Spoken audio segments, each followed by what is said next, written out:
Hello, everybody. We are initializing the live stream. All right.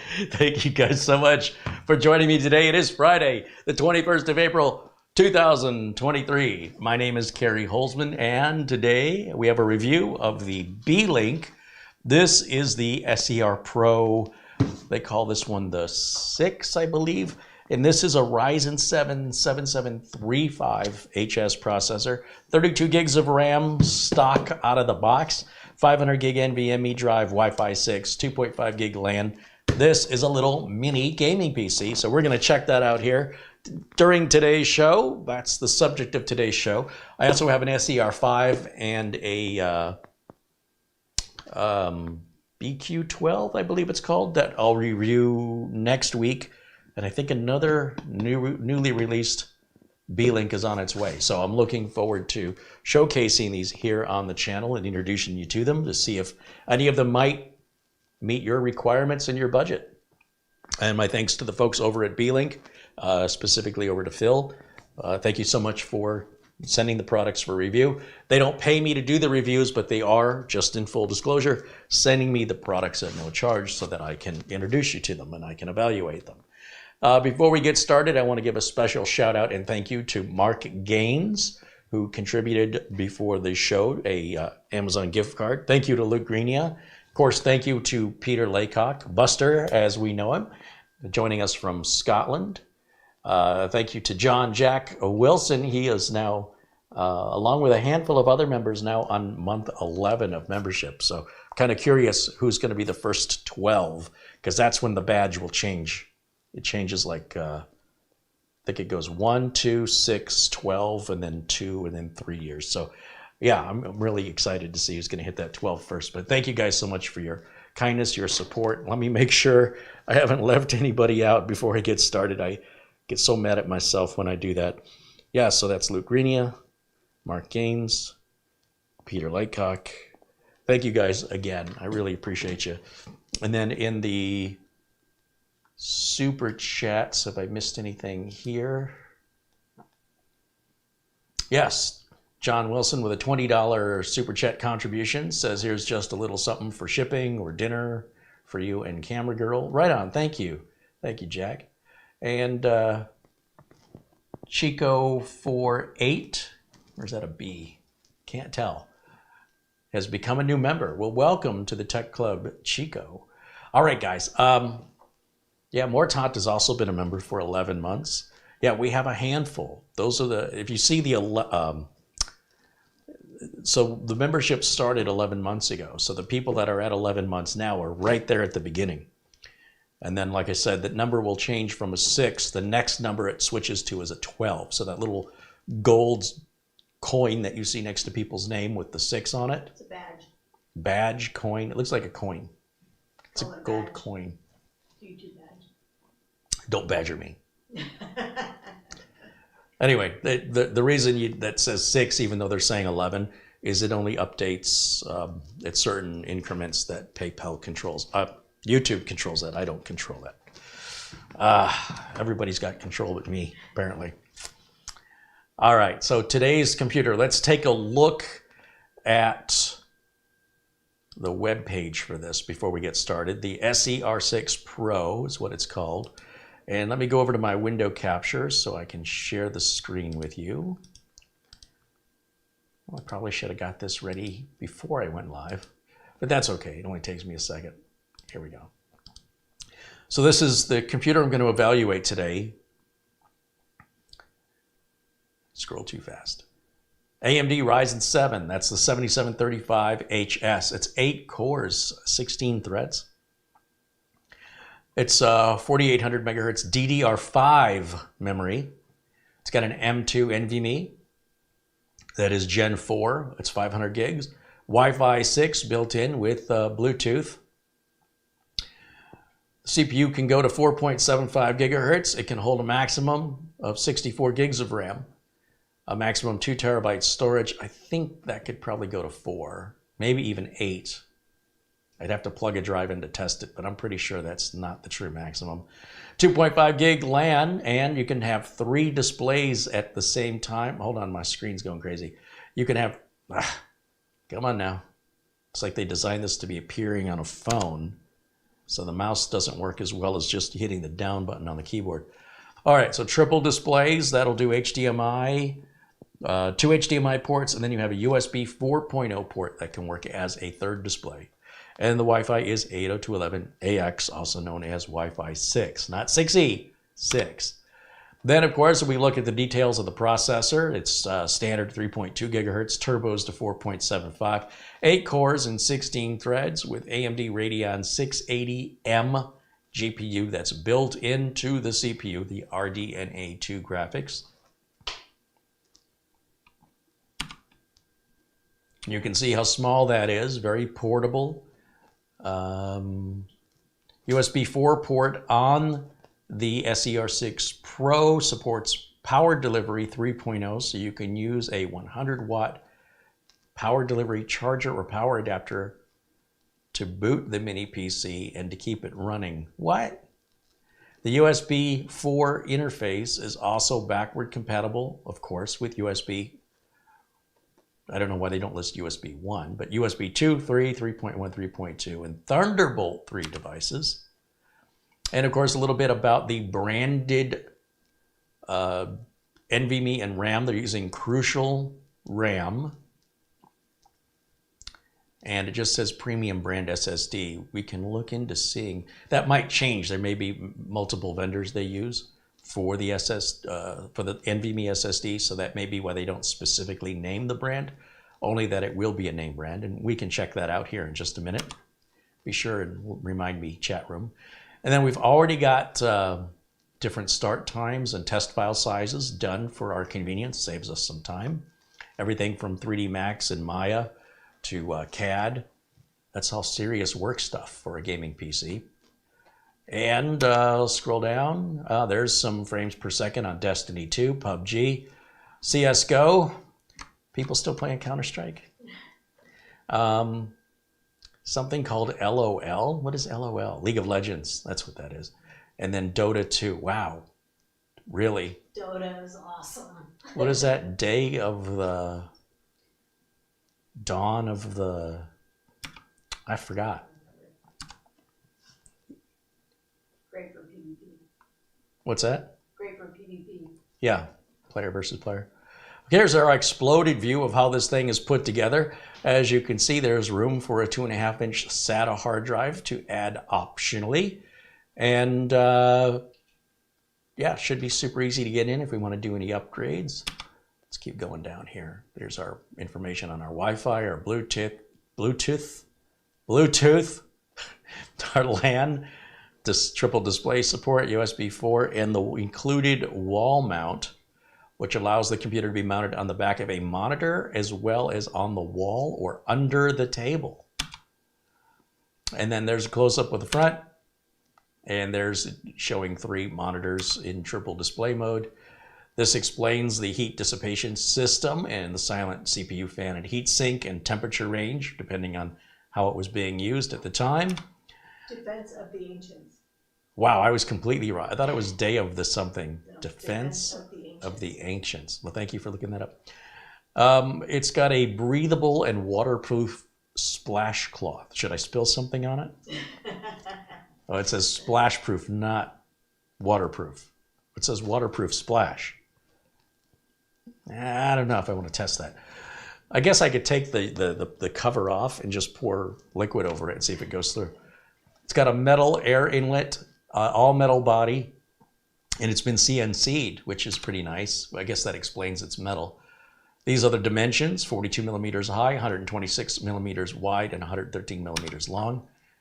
Pretty small. These are all your specifications here, including the 3.5 millimeter headphone jack.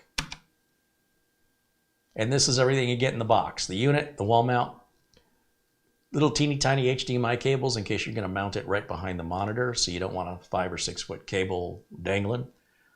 And then your power adapter, depending on where you are. They've got it available in the US plug, the European plug, the UK plug, and the Japan plug. All right, that covers that. Now, if you are cautious, skeptical of ordering directly from Beelink, if you don't know what shipping time is going to be like, or you don't know what customer service might be like, then I recommend you buy from Amazon, because as we all know, Amazon has amazing customer service. They allow absolutely no cost to you returns for the first 30 days of when you receive the product. You have 30 days to send it back free of charge for any reason, completely hassle-free, worry-free return. If this PC, if you don't like it for any reason, there is no risk to you to try it. Order it on Amazon if you're on the fence about it, because there's no review you're going to read that's going to replicate accurately what your experience will be and how this computer may meet your needs or may not meet your needs. You have to decide that. There is no content creator that can decide for you what your personal needs, budget, and preferences are. So if you are leaning towards, gee, I wonder if, then just order it from Amazon. And if you don't like it, if you got buyer's remorse, if some unexpected bill comes up, it doesn't really matter. You can return it within 30 days at no expense. You do not have to pay return shipping. Just make sure you put everything back in the box it came with, and Amazon will refund your money. It's that easy. So here we're looking at a discount today of 20%. Looks like it's at $551.20. Now, I would challenge you to put together your own computer. Put together a motherboard, a case, a power supply, a CPU, a cooler, 500 gigs of storage, 32 gigs of RAM, Windows 11 operating system, Windows 11 Pro. Add all of this in to your cost and tell me what number you get. I bet it's going to be more than $551, and it'll be a lot bigger.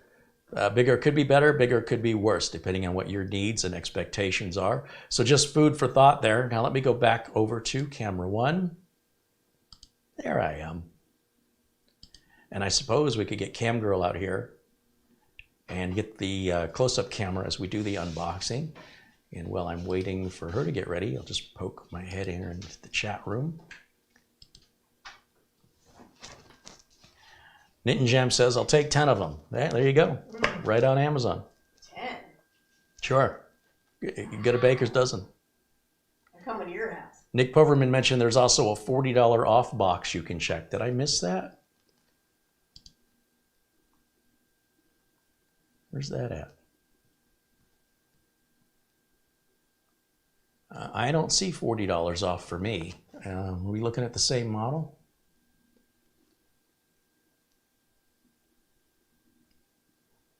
I don't see that. Wonder if it's a different model. Let's see. I see a save 5% on 2 selected items. Save $45.93 for 12 months interest-free. Approval on an Amazon Rewards Visa. Yeah, I don't know where you're seeing $40 off. I don't see it at all here. That one says it's out of stock. And we're on the one on the far right here, the SER6 Pro. Yeah. Maybe some people get that offer and some people don't. I have no idea. No idea why you see that offer, but hey, if that makes the price $511, even better. Better take them up on their offer before they change their mind.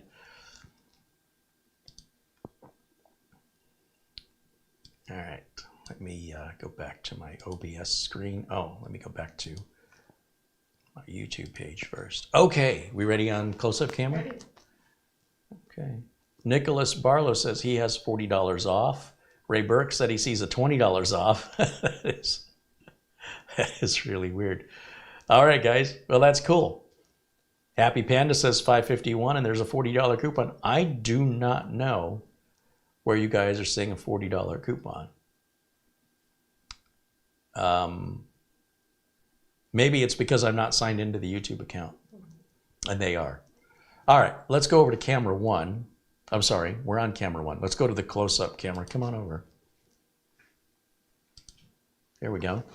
And then here's the box right here. This is what it looks like. Now, I've already taken us out of the box and did the updates, so we don't have to sit around for hours. There may have been a couple updates that have come out since then. I've had this here about a week now and just now getting around to filming it. On the back is our specifications.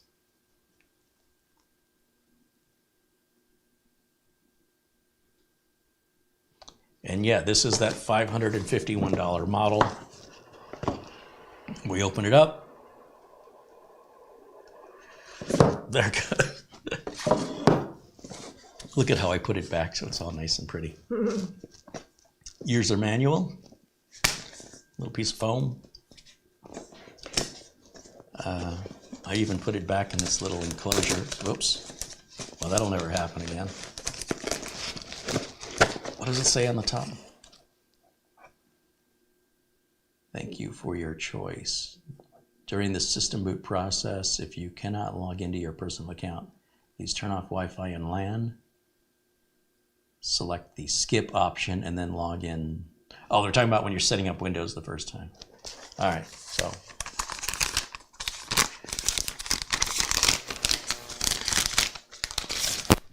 All right, so here's the unit. Got a couple go faster stickers on there. There's our two USB 3s, our USB 4, our headphone / headset jack that'll work as a mic input as well. Power, let's go around this way. We got a vent for cooling. Go around this way. We've got an HD, oh, I thought it said it had two HDMI ports. It's one HDMI, one display port. Looks like a USB 3 and a USB 2, a 2.5 gig LAN, and our power in right over there.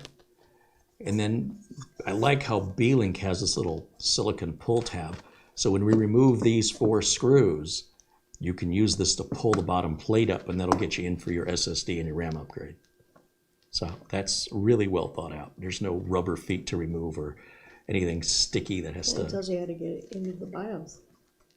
Right there. Even better. Yeah. Right on. 19 volts, 6.32 amps. It's low power.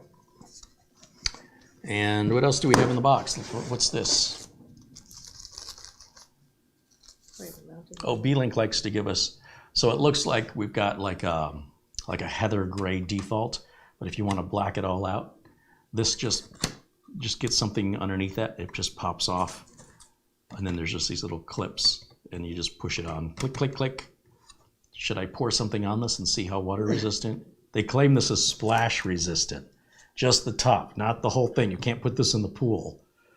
But it's supposedly if you spill a drink and it some of the liquid lands on this fabric, it's supposed to keep it from seeping in. All right, I'll just put that back in here for now. It's a nice touch. You know, I don't know of any other mini PC manufacturer that gives you this option. And if they did, they'd probably want to sell it separately just as a way to nickel and dime you. So kudos to Beelink for just including one more lid than you need just for personal preference. This has nothing to do with your computer performance or security. It's just there for an aesthetic. Inside of here, we've got the aforementioned HDMI cables. And there's the wall plate. Here's our power brick, which I've already removed from the plastic. And then here's our power cord, Mickey Mouse power cord for the power brick. And then a little bag of screws for the wall plate, if you're going to use it. So we don't need these HDMI cables for today's test, nor do we need the wall plate.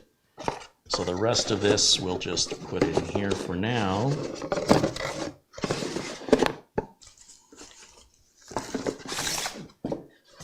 Let's get this bad boy plugged in. So we'll start with, first of all, I'm on the fence about the short power cables. So on the one hand, to go from the power brick to the unit, they give you a decent length cable. But from the power brick to the outlet, it's pretty short. Looks like it's about, is that 2 feet? Maybe 3 feet? So not much room there. I mean, obviously, the idea is that this would likely be closer to the wall than this piece would. But yeah, I sure would like a longer, like a 5 or 6 foot long standard length cable would be ideal. But at least they make up for it here.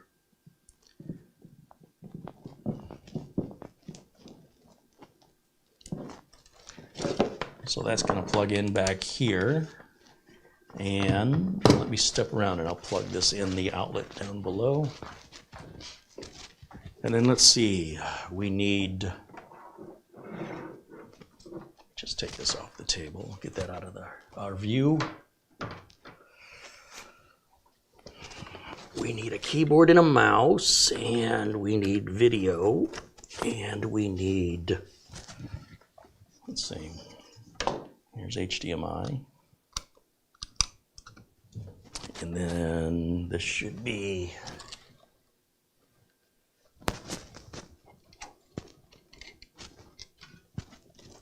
I don't know how I managed to tangle that up so badly, but this is my Ethernet cable. We can plug that in since I've already got Windows 11 set up.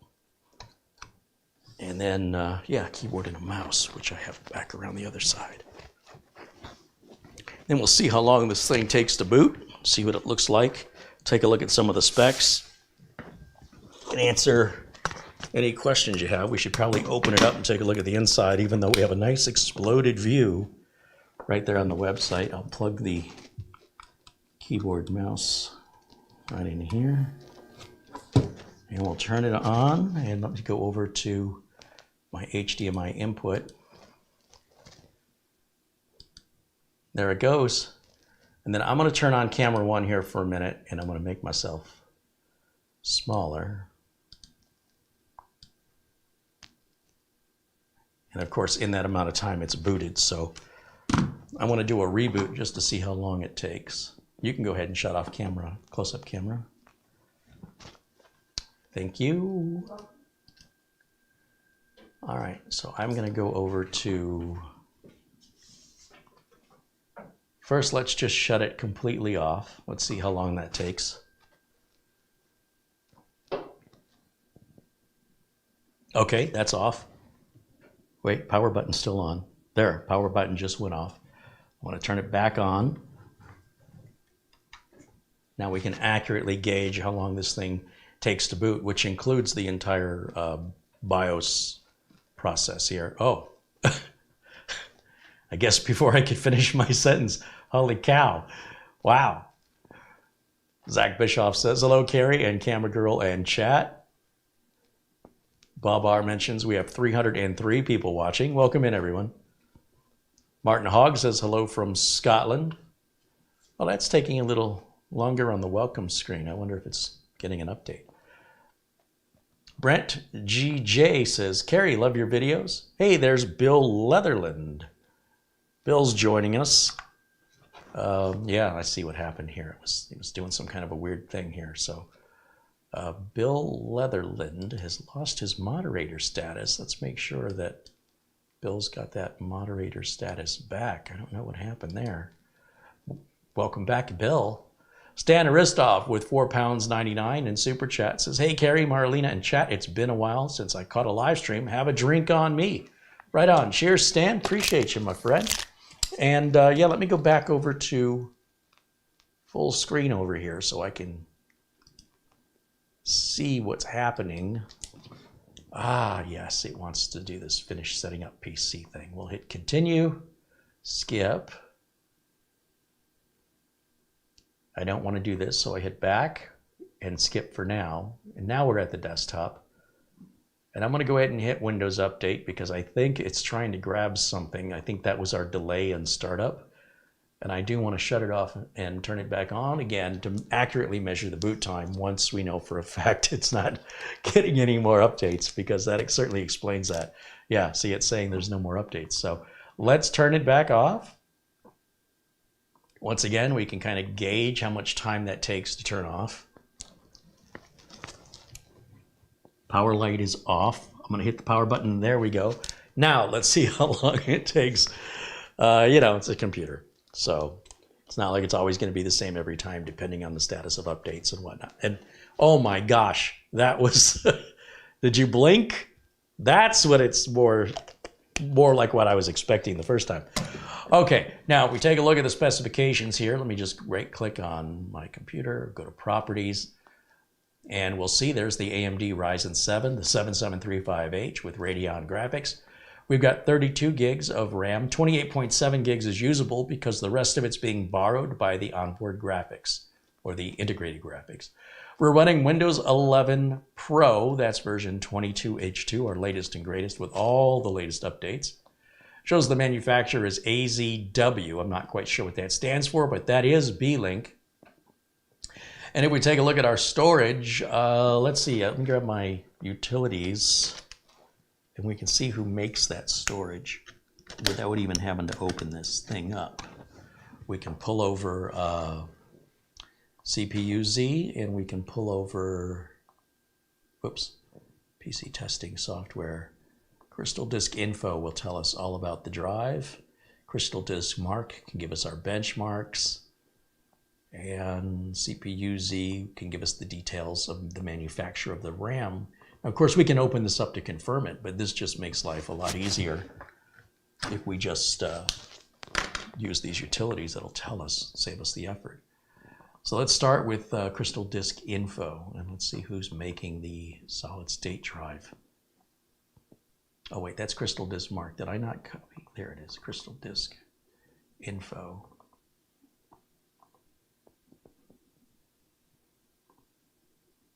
Kingston. All right, so they were right. It is a major name brand. It's a Kingston SNV 20, what is it? SNV 2S 500G. And let's run Crystal Disk Mark. Let's take a look at what those numbers are for this Gen 4 NVMe drive. Mats Olof joining us all the way from Sweden. Welcome in, Mats Olof. And Oystein joining us from Norway. Welcome in, guys. Now, those numbers should be closer to around, 6,000 on a good high-speed Gen 4 NVMe drive. I'm not real impressed with that particular brand of drive. I don't use Kingston myself. However, the actual reality of how much performance difference you're going to see between, say, 3600 and 6000, it's milliseconds. But if you're using this for gaming, those milliseconds can add up. But for most people, they wouldn't notice the difference. But it's an easy enough upgrade to do if you want to do it, to put a higher performing drive in there. I'm sure this is done to meet a specific price point, and that a faster drive would cost more money.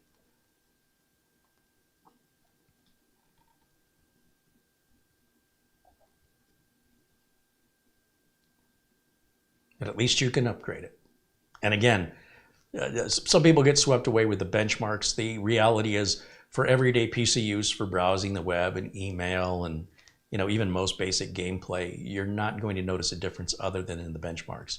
You saw how fast our boot time was. So it's not going to make any difference in that any human being would be able to notice. And program load times for things like Office and Chrome, Explorer, Edge, it's all just milliseconds. So I'm on the fence of whether or not I should be disappointed, because on the one hand, it doesn't really matter much for most people. And on the other hand, if they would have put a faster drive in, it would be a more expensive mini PC. So the benefit is it's easy to get into and it's easy to upgrade if that bothers you. But we definitely want to set proper expectations here. Thank you to Alan Lindos with a $7.77 Super Chat contribution. It says, Carey, here's my late fee. As opposed to buying you a Gatorade, it appears you already have a cold one. Thanks, Alan. Andy Kane says Gen 4 relates to the speed of the drive. What do you think Gen 4 relates to? Bill Leatherland says, cheers, Carey. Back at you, my friend Bill.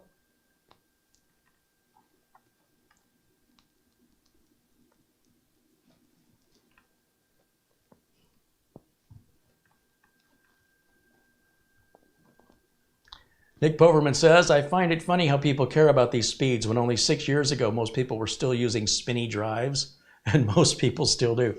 That's true. And the mechanical drives run anywhere on the slow end from 80 megabytes a second to maybe upwards of 200, 220.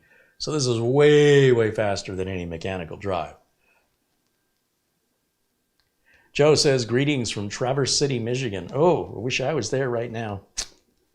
Traverse City's a little too rich for my blood rent-wise, but definitely a beautiful place. If you ever go to Michigan, you guys have to go to Traverse City's way. Detroit's down here, Traverse City, right up in here, right up in there.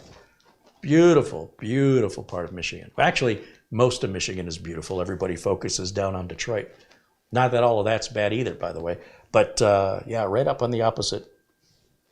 If you folded Michigan in half, right up here. And Leelanau. Oh, Leelanau Peninsula is just gorgeous. Oh, don't get me homesick, will ya? Come on.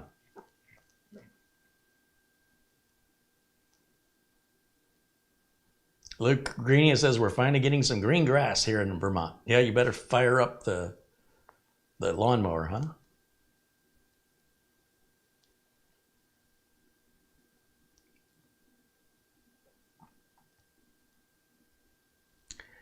Rob Dvorak wants to know, Carey, do you recommend these minis for your customers? Well, that's a great question. I have customers that have these, and I have customers that don't. And the reason the customers that don't have them is because I have not yet introduced them. What I do is a slow rollout to determine, I don't want to burden myself. I'm my own employee. There's nobody else to do the work but me. And I don't want to, deploy a bunch of these and then have everybody calling me with problems. And then I'm overwhelmed and they're pissed off because I'm not servicing them fast enough. So what I do is I have a couple of clients that I know really, really well. They've been with me a long time. And I say, hey, I've got an idea here that I think might save you some money and some desk space. And the first time I rolled one out, the client actually came to me and the client said, we renovated the building and we've got this reception desk that has no room to put a mini PC. To put a regular PC. I don't know why they didn't think about that when they were designing it, but for whatever reason, it got designed, it got built, it got painted, it got ready to open for business, and as the employee sat her chair there, she realized, where's my PC supposed to go? Now, I've run into this a lot where the architects, they don't consider the PC at all, and it's maddening to me. They're like, yeah, we'll give you a power plug. That's what they do. There's a power plug. Okay, but where's the space?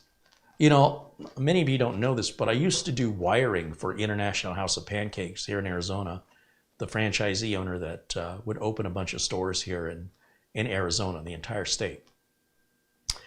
And I wired the one in Nogales, and I wired the one in Yuma, and I wired a few here and around Phoenix.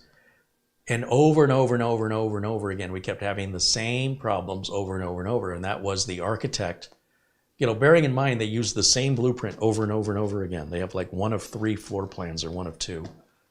Heck, they even flew me out to Searcy, Arkansas to do the IHOP there. And over again, the architect would give us plugs, but he wouldn't give us network jacks. And so the first time I went out to wire the building, they said, okay, we're ready for you, come out. I go all the way out to Yuma. I don't know if it was Yuma, but wherever it was. And we have power plugs, but we don't have any, all the tile is up on the walls. The floors are in, the walls are painted. And there's supposed to be a printer on each side of the grill that prints out the orders so the cooks can grab them and stick them up on the thing that grabs the receipt and hangs. And yeah, they've got the little base for the printers. They've got the printers. There's no network checks. I said, hey, where's the network checks? So they have to do what's called demoing. That's demolishing the brand new construction where the jacks have to go. They have to tear that apart. All that brand new tile and grout, everything was so beautiful, and they have to demo it partially. Then they have a counter at IHOP where you get up into pay right by the front door, and there's a pipe they run under the foundation. It comes up, and the idea is that the desk sits over that, so the network wire and the telephone wire can run up through the floor. Well, the problem was when they put the desk in, the pipe was about 2 feet that way. Then they had a payphone. Back in the day, in the lobby, they had a payphone. Or usually it was like in the area between the restrooms. And the construction workers drywalled over the payphone jack because I wired the phones in the network. And man, I about had a fit. Because if I'm driving from Phoenix to Yuma, that's 2 hours drive. It's summertime, it's 100 plus degrees Fahrenheit. I'm ready to get to work and there's nothing I can do. I can't demo the wall. And what I'm calling drywall isn't drywall. It's this impossible to get through, I forget what it's called. It's really designed to take abuse. You could punch it and you'll break your hand before you get through it. So what I started to do is I said, you need to get me into these stores earlier so I can see where everything's going to go before you guys tile it. So they said, okay, yeah, that sounds like a good idea. And then I had a little Canon Digital Elf camera, because back then phones were just flip phones. They did little tiny, pictures were too small. And I started taking pictures of the locations of where all the jacks were going to go. And then sure enough, they covered up the payphone again. And I'm like, there was a payphone here somewhere. And this time I looked back through my photos and I could approximate where the payphone was and instruct the construction worker to grab his Sawzall and cut into that drywall. We nailed it perfectly. So I was really proud of myself. But that continued to happen, like just over and over and over and over again.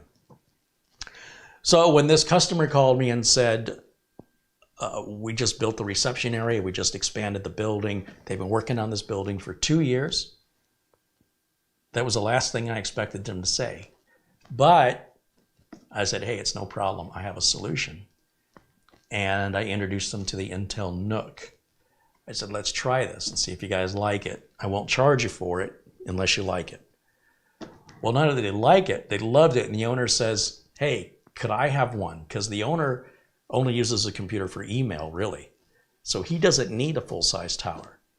I said, absolutely. So I pulled his full-size tower, put an Intel NUC in there, and they're running 2 NUCs, and it's been that way about, I don't know, has it been 2 years? It's over a year, and they've been working beautifully. Now, I have several other clients that do not yet have them, but I am ready to recommend them, yes. But I won't deploy an entire office filled with them. I will pick somebody at the office who either has very light computer needs or is very, very good at computers, one or the other, and say, okay, let's put your software on this. Let's do the day-to-day stuff. Let me know if it meets your needs. Is it too slow? Is it too loud? Anything like that. Do you have enough ports? Sometimes they need memory card readers or they need DVD drives. Depends on the client. A lot of lawyers still transferred evidence through DVD and pictures on SD cards. And to them, I say, let's just get a USB external reader. Now, one of my clients, in fact, the one that has the NUC, said, yeah, we ordered 2 of those. We don't know where they are. We just rather prefer the DVD drive was built in. But that's just for one employee. Everybody else doesn't need it. And the one employee said their memory card reader stopped working and they couldn't read the memory card. What do we do? And I'm on the phone with him. I'm 30 miles away. I said, the boss has an Intel NUC. The Intel NUC has an SD card reader built right on the front of it. You can copy the files right onto the NAS and then copy them right back onto your PC. That's awesome. Thank you. So in that case, it actually saved the day. I think having USB external memory card readers and DVD drive is useful. Somebody grabs it, they don't put it back, they don't know where they go. And look, they're cheap enough, just buy some more. They got to turn up somewhere. But they don't like the inconvenience. They don't want to have to get out of their chair. So at least this one employee. So for this one employee, I probably will not recommend a NUC ever unless they no longer read DVDs. Like if that's, obviously it's slowing down. Right, that's the news. And Netflix, as of September 29th, will not mail out DVDs anymore. They're shutting that side of the business down. But real estate and doctors and attorneys, they tend to hold on to the technology longer than others, and it's critically important information. And as long as the attorneys, the doctors, the real estate agents, as long as they're going to continue to use this obsolete technology, then we have to continue to support it. So in those cases, if they don't want to use external USB, NUC may not be the best solution for them. So I would, it's a very long answer to your question, I realize, but I would deploy it to either somebody who's got very simple needs, like the owner of the company, all he's got to do is check his email every day, or to the person in the company that's like the person that really runs the place. You know what I'm talking about? The administrative assistant, the one everybody comes to when they have problems. I would give the administrative assistant one and say, run your software on it, call me if there's any problems. And if the administrative assistant says this works great, then we'll talk about, as we replace the older desktops, whether or not many PCs will work for them. Now, whether that's Beelink or Nook, you know, whether it's AMD or Intel, whether it's Ace Magician or Minis Forum or Beelink, I haven't found any reliability difference between them. And I haven't had them long enough, nor have I deployed any of those other than the Intel Nook. So I can't tell you yet if one brand is more reliable than another brand, but I would say that they all appear on the inside to be built the same way, using the same quality of parts. So I suspect if you get one and it works without any problems, it's likely going to work a long time. If you get one and you have a problem out of the box, then it likely had a really rough time in shipping, and I wouldn't try to fix it, and I wouldn't contact support regardless of the manufacturer. I would send it back and get a different one, or exchange it for a new one. Somebody emailed me and theirs was making a squeaking sound. It's brand new. You shouldn't have to fix anything brand new. And again, if you order it from Amazon, it's hassle-free. Just instead of a refund, tell them you want an exchange. As soon as they receive it, they send you the same model again. It'll be a different one, and then it'll probably be fine from that point forward. Like I say, sometimes these shippers, they drop stuff, they throw stuff, and if you just happen to be unlucky to have received one that got mishandled, at least you have the peace of mind, that you can send it back.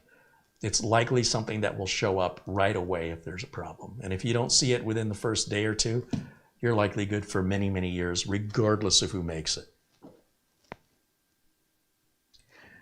Joe says, if it's good enough for gaming, it's good enough for photo editing and video editing.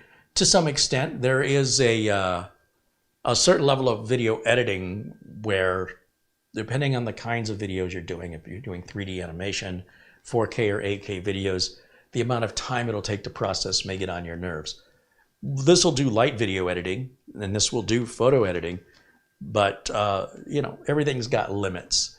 A proper video editor who's doing that level of video editing should have proper equipment, which involves a $3,000 graphics card as well as a workstation processor. It's not going to be a $500 or $600 computer.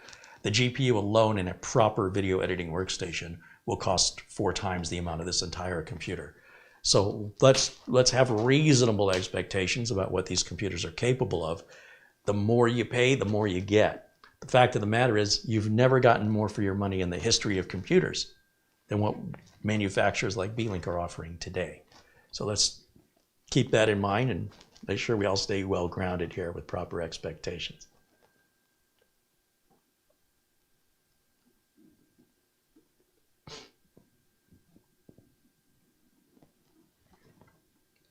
Channel 0 says, hello here from Wollongong, Australia. I've missed the first half hour because YouTube, as usual, forgot to notify me. I've never seen YouTube forget notifications. In every single instance of people not receiving notifications, it was because they set their notifications up incorrectly, or it's because their email provider is not checking the email often enough. So if you set up a Gmail account, or you have the YouTube app installed on your phone, you should get the notifications. If I pull my phone up right now, and I haven't checked this, I'm just telling you, without any exception, I will be notified instantly the minute I go live. So if I go to here, let me walk around here and I'll show you. I started the show at 1 o'clock, a little after 1 o'clock, like 1:02. And it says in my notifications, Carey Holzman is live. I got that at 1:03. So why do you suppose it was at 1:03? Well, because I started about a minute and a half late. And then the email notification went out, and it took it about 60 seconds to check that. So that is absolutely on the end user or your email provider. That is not on YouTube. You're putting the blame. And I find this fascinating that most people who blame the technology, just in my experience as a tech, where the people say, this darn printer doesn't work, this doesn't work, it's them causing the problem. And when the person has no confidence, no technical confidence, and they go, I don't know what I'm doing wrong, but I can't get the printer to print. In almost all those cases, they're doing everything right, and there's something wrong with the technology. I just find that psychology fascinating. Sorry, I got a little dry throat there. Mega Jesse G says, hello, Carey in chat. Hey, Mega Jesse, welcome in. Stan Aristov mentions the NVIDIA Quadro cards. Yeah. Quattro. And Linda says, stomach's growling, have cravings for pizza. I was just talking about that today.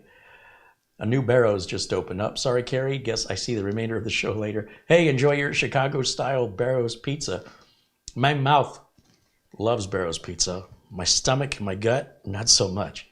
So, yeah, I don't eat that anymore. Joshua Gwenin says, blaming YouTube for something you can set up in a calendar is strange.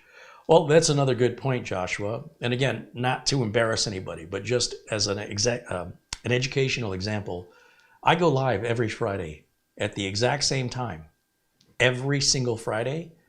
You shouldn't need a reminder from YouTube because it's always the same time on Friday, every Friday. So, yeah. Patrick Russa says, here's a deal on a 4 terabyte NVMe drive, and he's got a link here to Amazon, which looks like it is Crucial. I won't use Crucial drives, and it's only 3,500 megabytes per second, but $199.99 for a Crucial P3, that's a Gen 3 drive. I mean, it's okay. I wouldn't use Crucial. Crucial and Kingston are two drive manufacturers I stay far away from. I've seen way too many failures from them. I've never seen like a Samsung 970 EVO. I've never seen a failed Samsung NVMe drive, never. I've only seen one failed Samsung SATA drive. And since I have to warranty it and I'm the one who's going to get the call when it fails, if you want to save money and you want to buy that stuff, have at it, but I hope you make regular backups. But I appreciate you letting us know about the deal. You know, $50 a terabyte is a good deal, but it's not a fast drive. And in my experience, Crucial is one of the least reliable drives I've had unpleasantness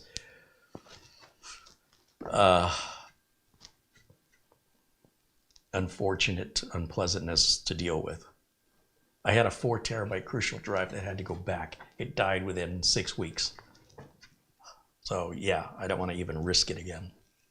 And that was the last straw, because I had a couple others that failed. But that 4 terabyte drive I thought would have been built better. It was a 4 terabyte SATA drive, and I sent it back to Crucial, and they sent me back a replacement, which is still brand new in the box. I'm afraid to use it. It's sitting sealed in the box on my parts shelf because I don't trust it. But it was cheap, so that's why I bought it. Yates Network said, I have to admit I've had 1 or 2 Crucial SSDs fail, but that's actually what I always use though. Well, obviously, if you buy enough of something, a certain percentage is going to fail. Except I haven't seen, where's these failed Samsungs?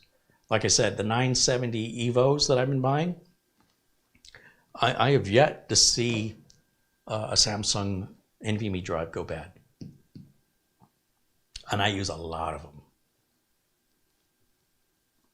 Blackwatch says he likes the Western Digital Black 2nd editions as an alternative to Samsung.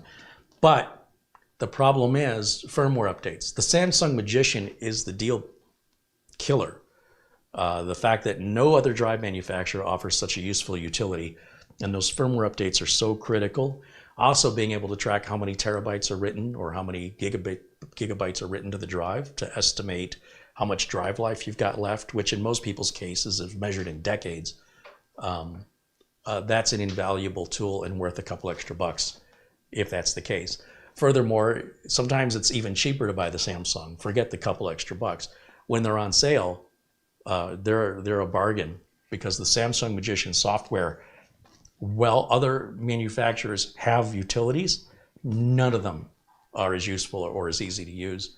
So for me, well, I just installed a Western Digital black drive on the Samsung laptop yesterday. I don't think Samsung makes a 4 terabyte drive. I don't think I've ever seen one. So the Western Digital 850, what's it called? An 850X? And then the Seagate Barracuda 530 are pretty much the fastest in their class in that 4 terabyte size. And that's why I use them.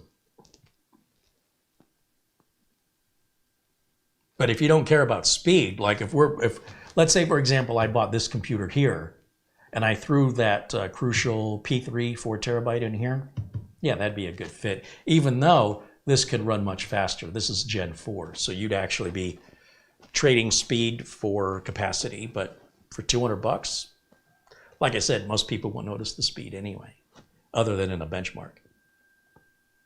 Planet Cryos with $1.49 in Super Chat. Thank you, Planet Cryos. Hey, there's Mitch Morrison on his motorcycle. He drove apparently this morning to San Diego, California from Phoenix. And why? Why did he get on his motorcycle at 7 o'clock in the morning to drive to San Diego? To see his favorite band live for the 800th time. He's going to see the band Toto perform in San Diego. I guess they're not playing in Phoenix, so he's got to go to them. Well, glad to hear you've arrived safely, and enjoy the concert tonight. Thanks for popping in. Planet Cryos with a $10 super chat. Right on. Thank you, Planet Cryos, again. Yates Network said, agreed. My clients are not going to notice the minimal performance gains in Samsung Evos as opposed to another brand. No, for me, the Samsungs are not about the performance. They're about the Samsung Magician software. So when it comes to my clients calling me for maintenance, I can maintain their Samsung drive much easier than any other. In other words, I can make sure they've got the latest firmware. I can be sure that the drive performance is where it's supposed to be, that, those are early indications of things going wrong, potentially, that I can address right through the Samsung Magician software by connecting remotely. I don't even have to be there. There's very few other utilities from drive manufacturers that provide all of that. They might provide one thing or the other, but firmware updates in particular stick out to me, because firmware updates are incredibly important. Samsung 980, they were failing, and a firmware update fixed that problem. So you could avoid a drive failure simply by having the firmware updated, but how would you know that there was a new firmware unless you had a piece of software pop up and tell you and then offer to install it for you? All I know of is Samsung is the only one that does that, to the best of my knowledge. Now, Intel was doing that with their memory and storage tool, but Intel sold off their solid state division to Solidign, S-O-L-I-D-I-G-N. They're a subsidiary of SK Hynix, South Korea Hynix. And so now the Intel memory and storage tool has an update, and then when you run the update and it sees your Intel 660, 665, or 670p NVMe drive, it says this product is no longer supported because it's no longer an Intel product, which means you no longer need the Intel memory and storage tool. So after you get the update, your next step will be to go to your apps in the control panel and uninstall it and get rid of it. Stan Aristov with £4.99 says, I use Samsung most of the time. I pay a little now to save a lot later. And again, no excuse to not make backups. You can use the most reliable drive on the planet. There's a lot more reasons than people lose their data, from ransomware to thefts, fires, floods, accidental deletions.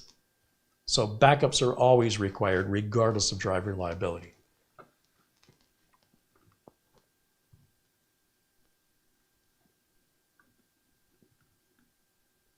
Mats Olav said, Toto was one of my favorites in the old days. Drive safely. I think he's already there, Mats Olav. Stan Aristov says SK Hynix makes RAM chips too. Oh, I think they make more than RAM and SSDs. They're a pretty big manufacturer in South Korea. I haven't had any of their product. I take it back. I have an SK Hynix P41, I think, sitting on the shelf. New in a box. I haven't had a chance to test it.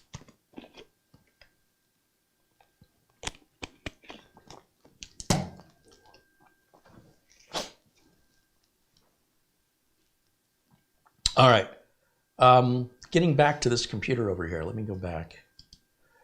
So these were our numbers on the drive. What do you think? Should we open this up and take a look at the inside? You ready? Ready. Okay, well, camera girl gets camera 2 back up and running. Let's shut this down. And we'll open it up and take a look. Shut her down. There we go. So that's off. Now we can go to the close-up. Come on over with the close-up camera. And obviously we want to unplug here, here, and here.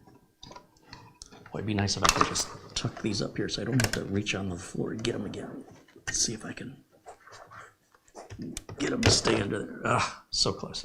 All right, and then I'll pop out the USB dongle for a keyboard and mouse. Here's the bottom of the unit. Let's see what's inside. It should match the exploded view on the website.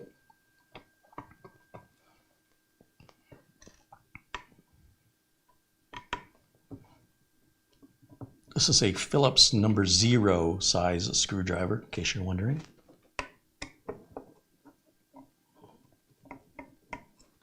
I think.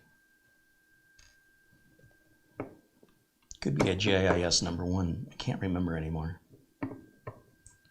Now, if you're wondering, these 2 holes right here are where that optional mounting plate would go if we're going to use it. And that's what the extra screws are for in the box that came with the computer. Now, there's a pull tab right here. You see that? Little silicone pull tab. And all we have to do is grab it. And it's stretchy. There it goes. Now, this I find somewhat amusing. They have a fan here, and obviously if we put a 2.5-inch drive here, the drive would cover this fan up. But I suspect that, you see how high up the SATA connector is? I suspect if we put a drive in here, there's an air gap underneath so that it doesn't block the fan, just so you know. Some people are like, it tells you not to block the fan. Aren't you blocking the fan? Well, no, I believe that's lifted up. Let me grab a drive real quick. I want to test my theory because it wouldn't make sense to put a fan there and then tell you not to block it and then give you the option to block it. So here's I'm just going to grab a mechanical drive because, you know, a solid state drive would be obviously very thin. So here's just a standard 2.5-inch. Uh-oh, we'll get someone at the door. Hold on just a second.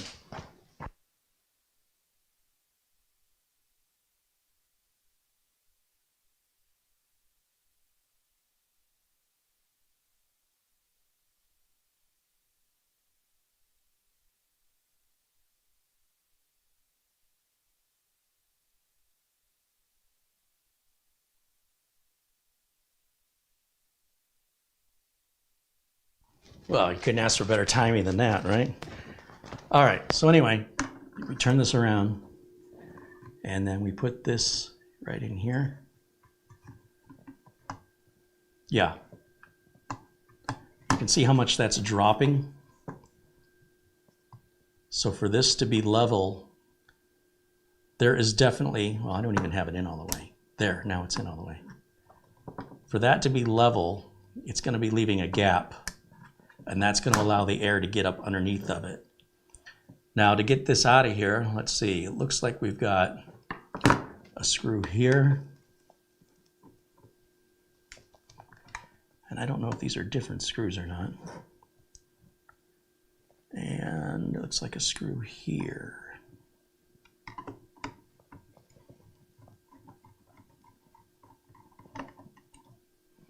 Oh yeah, these are much longer. So I'll take that one out, put it there.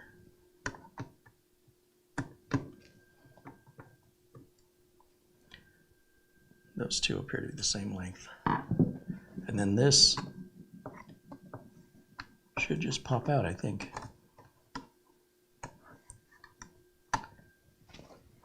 Joe says there's not much of a gap. Well, how fat is your air, Joe?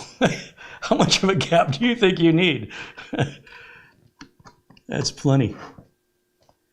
Do I have to take out a third screw? Let's see. Something's still holding us in, it appears. I didn't do myself any favors by adding a mechanical drive in here because I don't have anywhere to grab it now.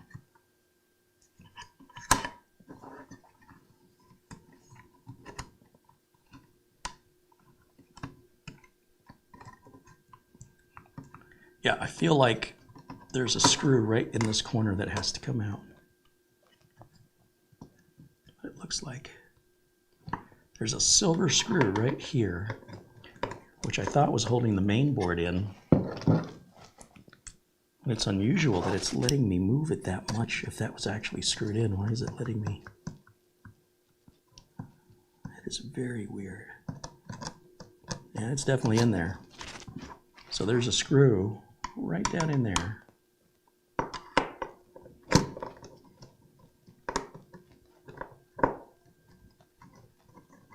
And it's a different color. This one is, wow, super long. Now, will this come out? It does.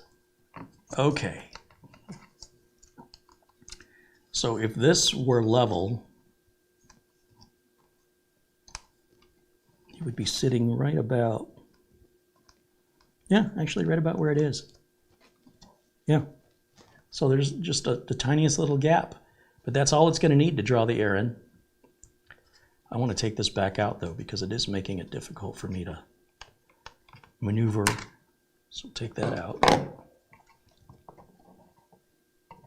Now be very careful because we have two connectors. We have the SATA and power connector going down to the board, which appears to be going right here. And then we have the power connector for the fan.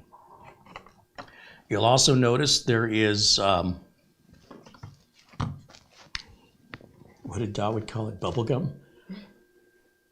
On top of our SSD to transfer the heat onto this plastic. Very strange that it's attaching to plastic right here. There's our Crucial branded memory right there. We can put up to 32 gigs each one for a total of 64. There's only one M.2 slot. There's our CMOS battery right there. Where's our Wi-Fi in here? A lot of times the Wi-Fi is located under the M.2 drive. I'm just curious if that's removable or if that's soldered on.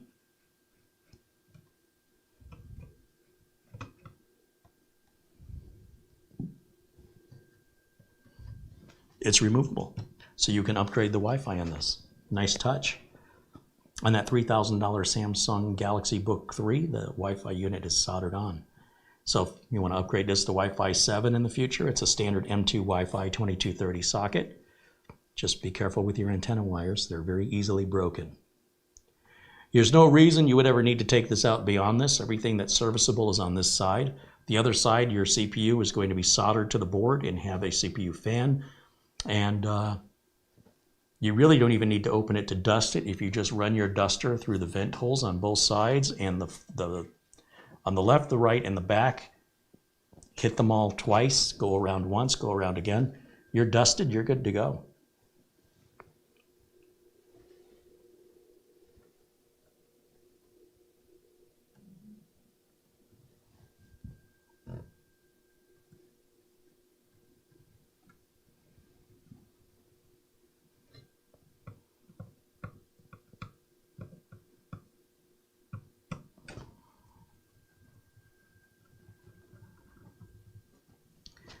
All right, now before I assemble this back to the way it was, here's the look from behind. Let's see, Kevin Crowley with $4.99 via Super Chat. Thank you, Kevin.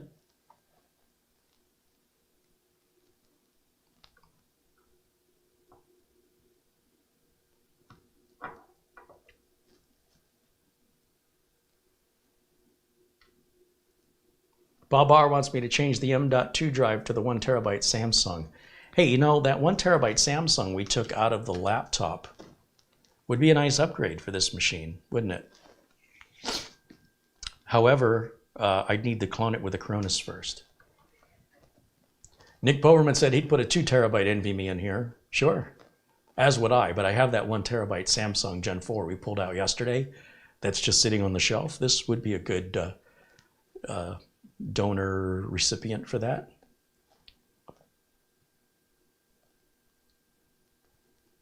Bob R says, nice close-up. Oh, it looks like we're not focused. Oh, you know what? We are focused. It's me. If your screen ever looks like it's not focused, check your video resolution. For some reason on my tablet, it dropped to 144p. I definitely want that in 1080. There's a little gear icon on the top right of your video. And let's see, it says higher quality. Auto gives you the best experience, higher quality. Advanced, set a specific resolution. 1080 is what I want. Ah, now it's crystal clear. Hey, those close-ups are good. I agree. You're welcome. Mats Olof Rickardson joining us from Sweden contributes 100 Swedish kroner. Thank you, Mats Olof, as always. Andy Kane said he uses 720 and it's fine. Stan Aristov says he uses 1080. Yeah, you probably aren't going to see a big difference between 720 and 1080, depending on what you're watching on. Richard Cullen saying hello. Welcome in, Richard. Martin Wolford says he's still 1080 on his side. Yeah, and I don't think it was on YouTube's side. It was on my internet connection, probably on my Wi-Fi connection.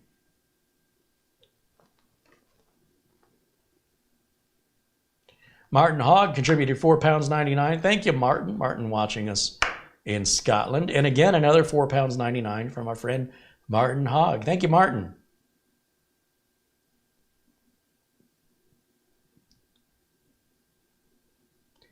And Planet Cryos contributed, so he had 3 contributions in a row. He contributed $1.49, then he contributed $10, and then he contributed $3.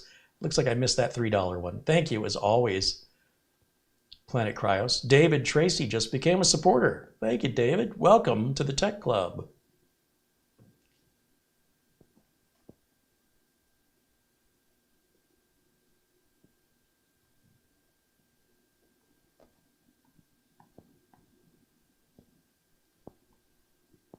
All right, can I put the cover back on it, or no? I'm looking in the chat. Arnold Albert says he's watching from St. Lucia. Or is it St. Lucia? Isn't that in the Caribbean? Italian.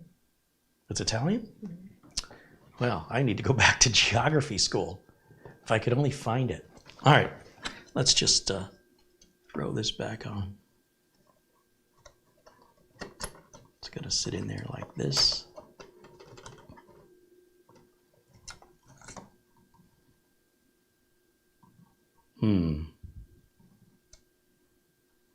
Was that how it came out? Yes, that is how it came out.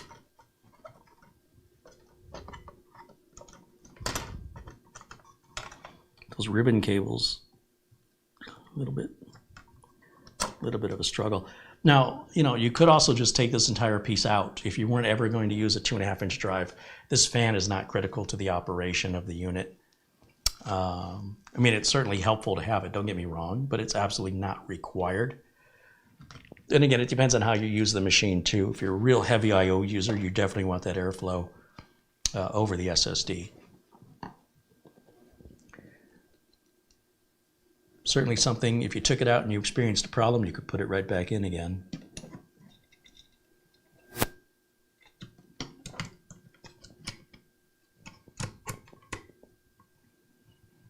So if this isn't lined up right, then the screw doesn't go in correctly.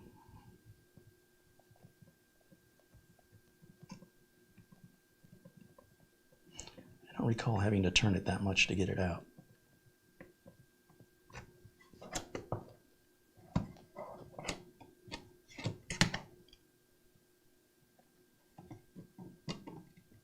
I think I'm putting this in the wrong place. I think that's why. The problem when I keep rotating the unit when I work on it is I'm going back to the corner that's furthest away from me, but I think it's the corner closest to me now. Because because I don't recall having to put that in that far.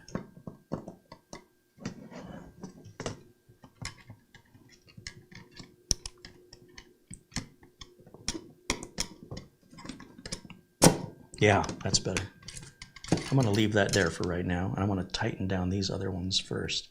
I'll start with the one that's easiest to get to, and that'll hold it in position for us. That'll make it a lot easier to work on. Don't over tighten these screws. You just basically want to turn them until they bottom out, and don't take it any further than that. Interesting, they chose the same thread size, that the longer screw does go into the wrong hole. But you'll know because when you get it in the proper hole, it falls in about 3/4 of the way, and then you're just going to turn it about the same distance I just turned the other two. There we go. And then the cover can go back on. Now, cover only goes on one way. So once again, if you weren't paying attention when you took it off, does it go on like this, or does it go on like that? Well, if you look, the screw holes don't line up. It looks like they do, but they're half covered. And the pull tab was in the back where all the connectors are. So, and you can't put it on this way for obvious reasons. So that's how we know. And you can save yourself a lot of effort if you take pictures with your phone before you disassemble it, in case something comes loose or you're like, wait a minute, which way did this go on? You didn't even think, like I didn't even think of that. And it's occurring to me only when I'm putting it back together. Or get yourself a camera girl. Here, I'll use my iFixit spudger. Normally I'd use a plastic one, but I'm feeling brave and I know this isn't on that tight. Or I suppose if you have really long fingernails.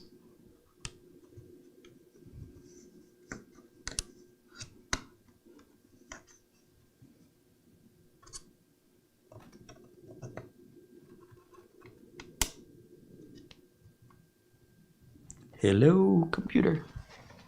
I need something else to pry it up. I'm afraid of gouging it. Last one I took off just popped right off. If you got an old credit card or one of those valued customer cards, those are very useful. Why is this not coming off? What am I missing? There it goes. Just like that. That's our CPU fan underneath there.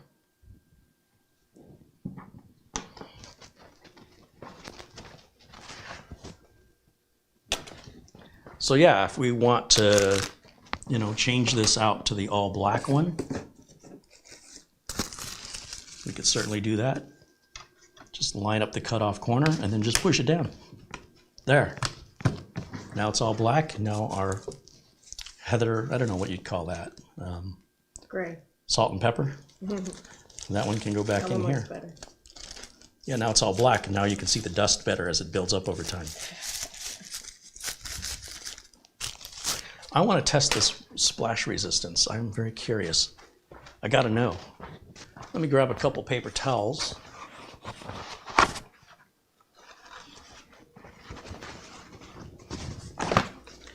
And grab a bottle of water. So the idea isn't that it's waterproof. The idea is that if you had a drink next to this, can you pull the camera back? Yeah, if you had a drink next to this and you, whoopsie, that it would spill, but it wouldn't go through this material, even though you can see through it. And I'm going to test that theory with the spare one here. Whoops. Whoa, did you see that?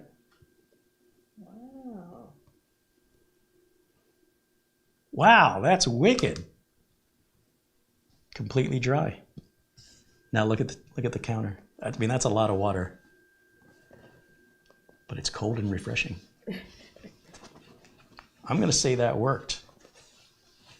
Come on now. How impressive is that? It just beat it up. Why don't they make my windshield out of that?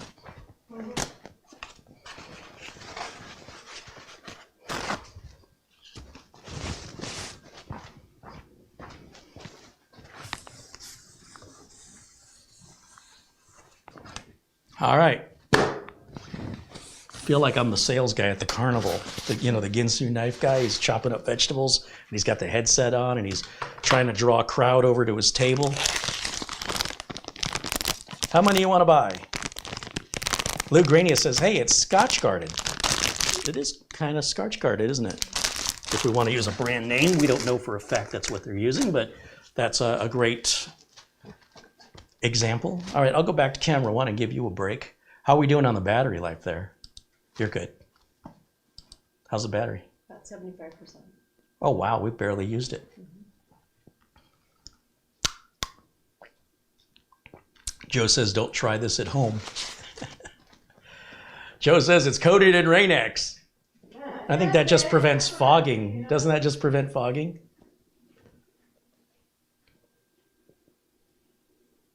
Jeffrey Oldham says, nice test, right?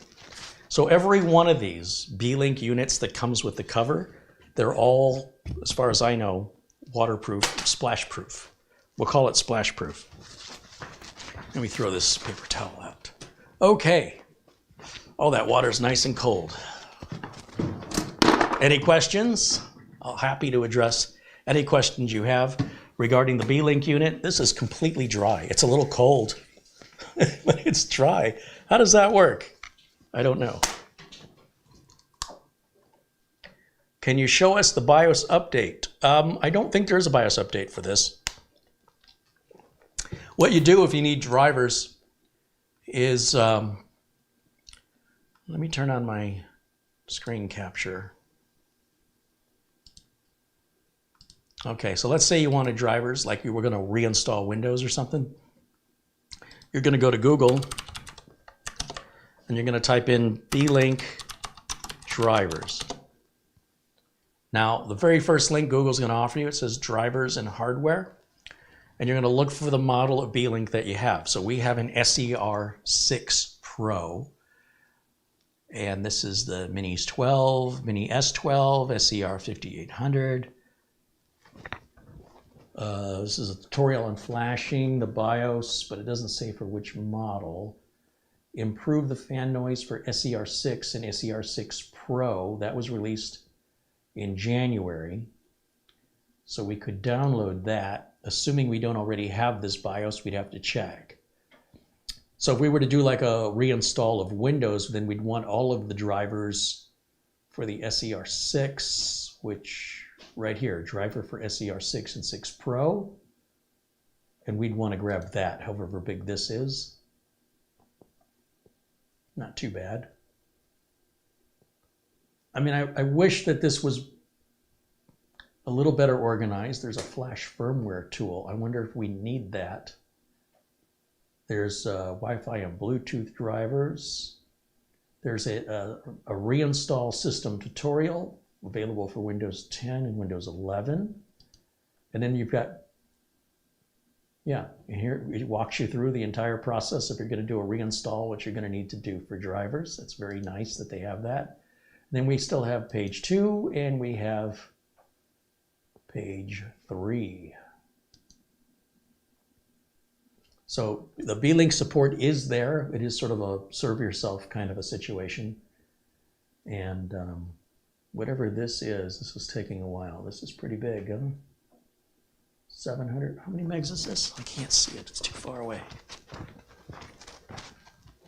Yeah, the driver pack is 722 megs. So that's probably a video driver in there that's going to be massive. The AMD Radeon driver is going to be a big part of that 722. And let me take a look at what's in this file here. We'll extract that.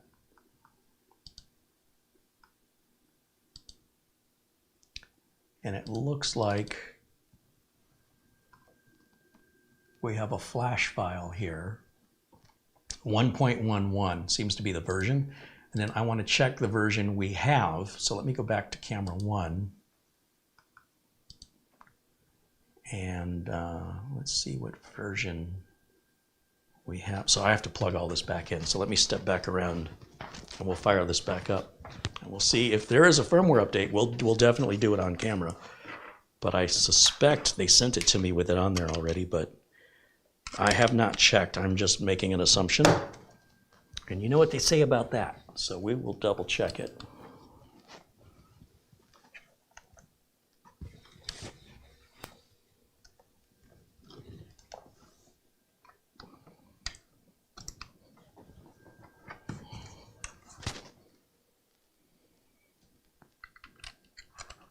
Okay.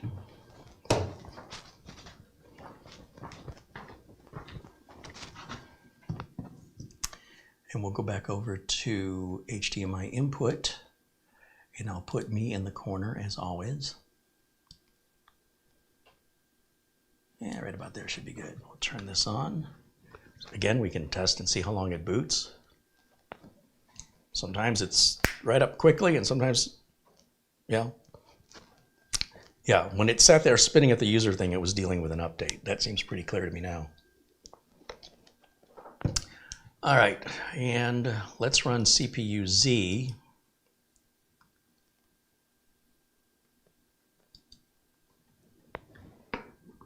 And sorry, I had to make that full screen for me, you know. We can tell what version of BIOS we have right through this program by clicking on the motherboard tab here. And it says we're running version 113 that was released on February 21st. Well, that's newer than what was on the website. Let's go back to the website here. Let's go Beelink. Oh, wrong. I'm on the wrong keyword. Beelink drivers. Now this will be Bing, but it does still look like it's the first option.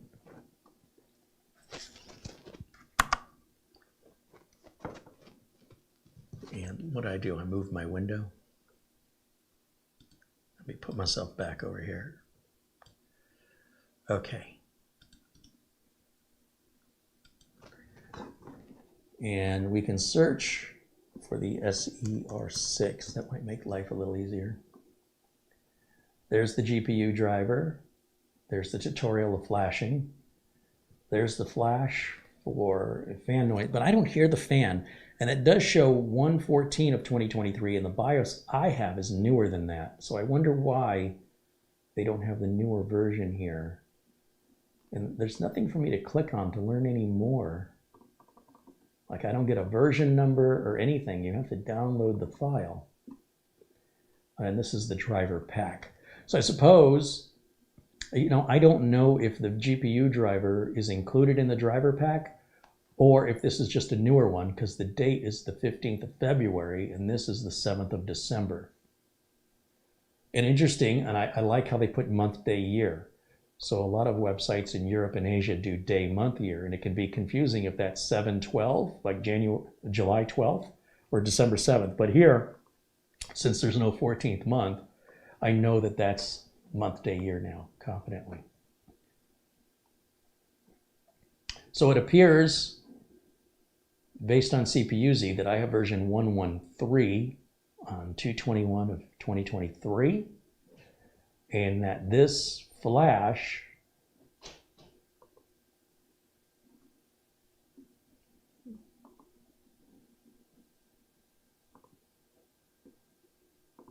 is 111.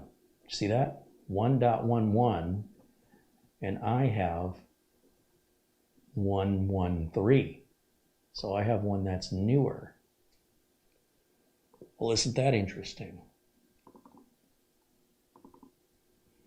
Well, this is cool. They have a boot, an EFI boot, so that you can just copy these files to a blank USB flash drive and it should be bootable. But I would just do it through the BIOS. But I wouldn't want to flash backwards. I only want to flash forwards. So interesting. I'd have to write to Beelink and ask them why the website doesn't have the latest version.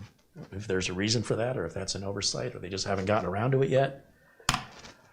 So valid question. Thanks for asking. Okay, other questions?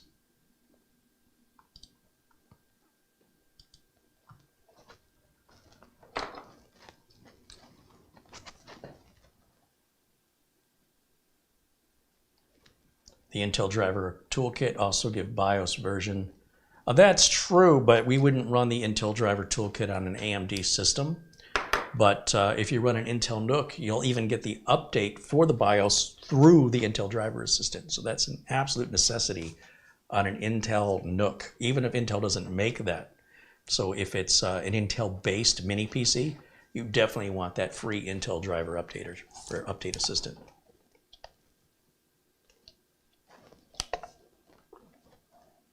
What is the flash utility from Beelink? That's a very unusual question. I don't pay attention to who makes a flash utility. I don't use the flash utilities. I would update from within the BIOS itself. But if there's no way for me to update within the BIOS, then I would just create the flash utility and run it. It doesn't, like, who cares? Let me ask you a question. Why do you care who makes it? What difference? Does that decide whether or not you buy the PC, depending on who makes the flash utility? In most cases, the flash utility is made by whoever made the BIOS. So AMI would be an AMI flash utility. Award would be, does Award even still make BIOSes? Et cetera, et cetera. It's whoever makes the BIOS utility. What happens if an AMD system has an Intel network interface card? Well, I understand your point, but I wouldn't install the Intel driver assistant because I had just one Intel device in my system. That seems like overkill. I would personally just type in the name of the Intel NIC, the network interface card, into Google, because having the latest driver on your NIC isn't that important. You could have a driver 2 or 3 years old that's running just fine. Just because a newer driver is out doesn't mean that it's going to benefit you to have that. Now, in most cases, drivers come out due to compatibility with, say, newer operating systems. So, for example, if you're running Windows 10 and you notice your drivers from 2 years ago, that may be the default that's coming from Windows Update. And if you're not having any problems with it, why would you do that to yourself? But it may be that it's not compatible with Windows 11 or to an update to Windows 11, in which case Windows Update should provide that update. I would not, nor do I recommend, putting the Intel driver assistant on an AMD system, because I think the only thing you could possibly have on that AMD system would be, that would be Intel, would be the network interface card or Thunderbolt. And that's pretty rare to get Thunderbolt on an AMD. And those drivers are going to come through Windows Update. They're very common. So I don't know why you would think you'd have to outsmart Windows Update. But that's on you if you want to do that. I wouldn't do that. I would not put myself through that masochism, because I wouldn't want my clients calling me going, hey, there's a little red dot, what do I do? Yeah, wouldn't do that for myself, and I wouldn't do it for my customers. But on a mini PC that's Intel based, or on an Intel NUC, 100% I'm putting that utility on. AMD, I'm going to put on the AMD Adrenalin software. Mark Gaines says, I sent you a little extra super chat. Oh, did I miss it, Mark? Ian Gooch with 10 pounds says, hey, Carey, here's a little help for your funds. Hey, right on, Ian. There he is. Mark Gaines with 20 pounds says, here's a little extra, Carey. Thank you, Mark. See what else I missed.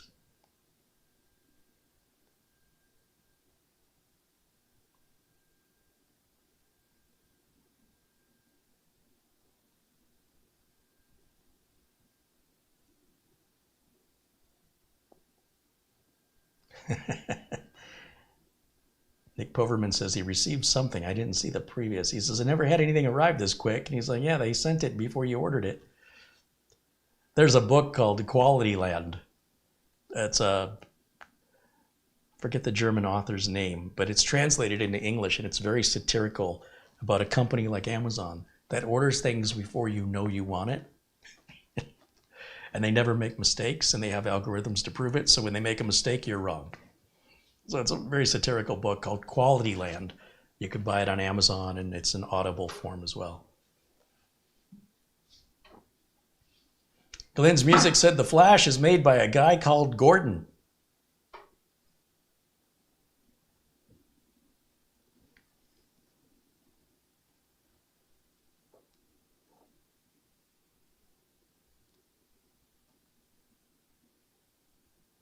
William Lynn wants to know, should we not install the Intel generic GPU drivers, if much never than the OEM Intel graphics drivers? Well, I think that's for you to experiment with. If you have the time on your hands to go pursuing unnecessary drivers to fix issues you don't have fun. Not everybody has the luxury of the time or to deal with the consequences if it doesn't work out to undo what you just did. If you're having a problem and you would like some help solving that problem, well, we'd appreciate if you come in here and ask your question. But if you're not having a problem and what you're trying to do is to do unnecessary work to avoid a problem, then you're probably creating a problem, which is typically somebody who's got more time on their hands. I'm way too busy for that. I will do certain preventive maintenance tasks, but there's a point where the preventive maintenance is no longer preventive maintenance and it's now becoming problem creation. So there is a line that I don't cross. There are certain utilities I will not use, and there are certain drivers I only update if they require it. Now, in the instance of like Windows updates, anything Windows updates offers, I'm taking. Not necessarily on the optionals, but definitely all the default Windows updates universally. I want them all, and I want them as soon as possible. If there's a new BIOS update, I will not rush out and update it once the system's been sold. If the customer has no complaints, I am not going to update their BIOS only to have them call me with a problem that I now have to fix under warranty. I don't have time for that. But when I sell the system, it will be updated to the day it was built. And there's no reason to continue to update it beyond that when I'm the one who's going to get the call. When you do it to yourself and you're the one who's got to fix your own problems, then that's not a question I can answer for you. I can't tell you whether or not something is worth your while. You have to make that determination. What I'm here to do is to help you solve problems. And within a reasonable effort, help you to prevent some problems. But it seems like some people just don't know where to stop. And because they don't know where to stop, they're taking it, in my opinion, too far, which is having the opposite effect of preventive maintenance. And in fact, you're causing problems or you're likely to cause problems. But because it's only affecting you, it doesn't matter to me. But to general advice to everybody out there, and as a professional working computer technician that's held accountable, liable, and responsible for the machines that I'm paid to maintain, I do not do unnecessary work. It must be justifiable. There must be a return on the investment, or I'm not doing it. I just don't have time. Nick Powerman said, I ordered this Beelink when your stream started and it arrived already. I have an Amazon distribution center 10 miles away, and I was shocked that it came that fast. Well, fire it up, Nick. That's awesome. Mark Gaines wants to know, how do you disable ads on Windows 11? You know, I'm not an expert on Windows 11. I use it occasionally because I have to. I know that Microsoft keeps adding more and more ads to Windows 11, and it's likely going to continue.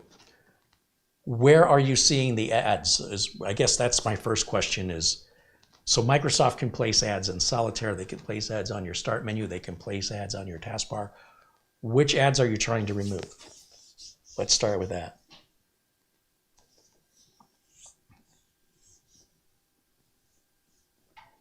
Vincent says use Malwarebytes ad remover. Andrew wants to know my thoughts on ASRock boards. There are effectively four main motherboard manufacturers, four big ones, ASRock, MSI, Gigabyte, and ASUS. Now, for me personally, I find the ASRock boards a little lacking. Like, I had an ASRock board over at Studio A that was in my office PC, and it took a long time to get through the post, especially if you turned XMP on. The amount of time it took for the computer to start up was far longer than what I'm used to with Gigabyte and ASUS. MSI I find to be too expensive. I don't know why they're so expensive. I don't think they're worth it. But as far as reliability, they're all about the same these days. With regards to what kind of support you're going to get, yeah, it's hard to say. Gigabyte doesn't have the best support, but I really very rarely have to use it.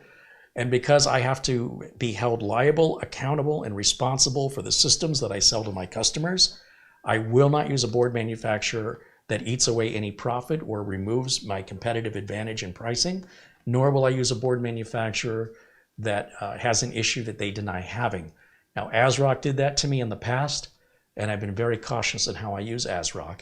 When I used ASRock in my system on a Z170 board, I couldn't wait to get it out of there. It drove me crazy how slow it was at booting. And They were introducing, I think they had the BIOS update that would do it on its own in the BIOS. It worked like 1 out of every 3 times. So for me personally, I don't sell ASRock because I don't want to have that reflect my reputation. What you buy at home, it's on you. But as far as, you know, are they reputable? Are they selling a scam product? No, their product is just as legit as Gigabyte, Asus, and MSI. My anecdotal experience, and remember, I work on hundreds of systems, probably 1,000 a year, but over 100 a year. And I see a little bit of everything. But what I don't want to see is my own system come back to me.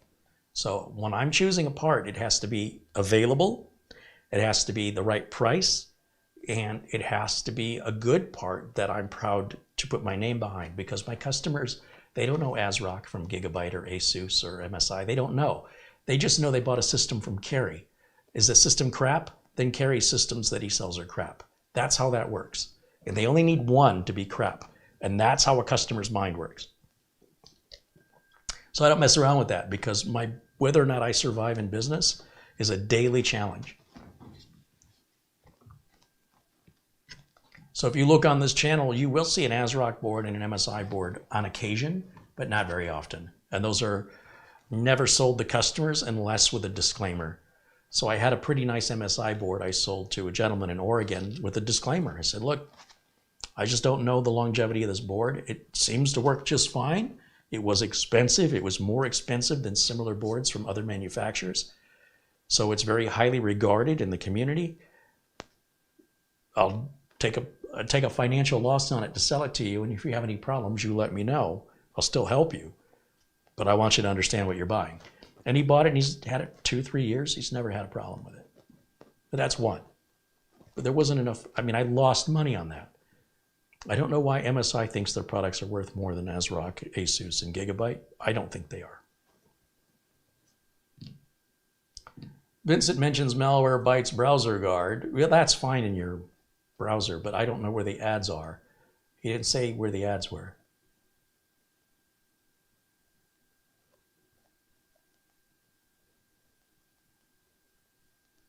Ali says, Carey, a while ago you made a build video where you took your Mustang out in the desert and shot up a Pepsi bottle.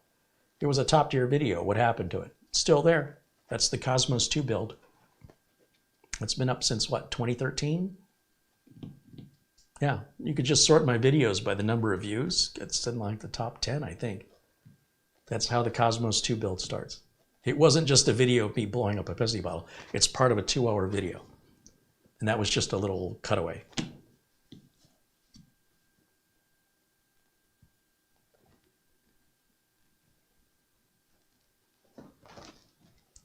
Stan Ristov says, never use that Chinese toy board. Oh, the yearling. Yeah, that's an exercise in what to do if you have nothing but time on your hands and you like fixing stuff. So for the right customer, you know. I was watching Jay Leno's Garage, and he had Jeff Dunham brought in a Bricklin. You guys ever seen a Bricklin automobile from like 1974? They kind of look like a Datsun 260Z. They were only in business like 2 years. Anyway, Jeff Dunham, the comedian with the puppets, he's got a car collection, and he goes on Jay's show to show off his cars, and he brought in his Bricklin. And he mentioned how everything would break on the Bricklin, but that was part of the appeal of the car.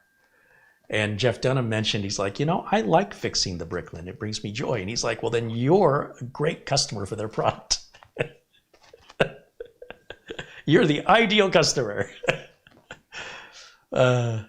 So yeah, if you like fixing stuff, yeah, that yearling will make you super happy. Just constantly have to keep it on life support. Just when you think it's living on its own, it'll just crash. Bob R said, I'm looking for a 4TB M.2 NVMe. Any suggestions? Yeah, Bob, look at yesterday's video. There's a reason why I selected the brand and model of drive that I installed in my brand new $3,000 laptop.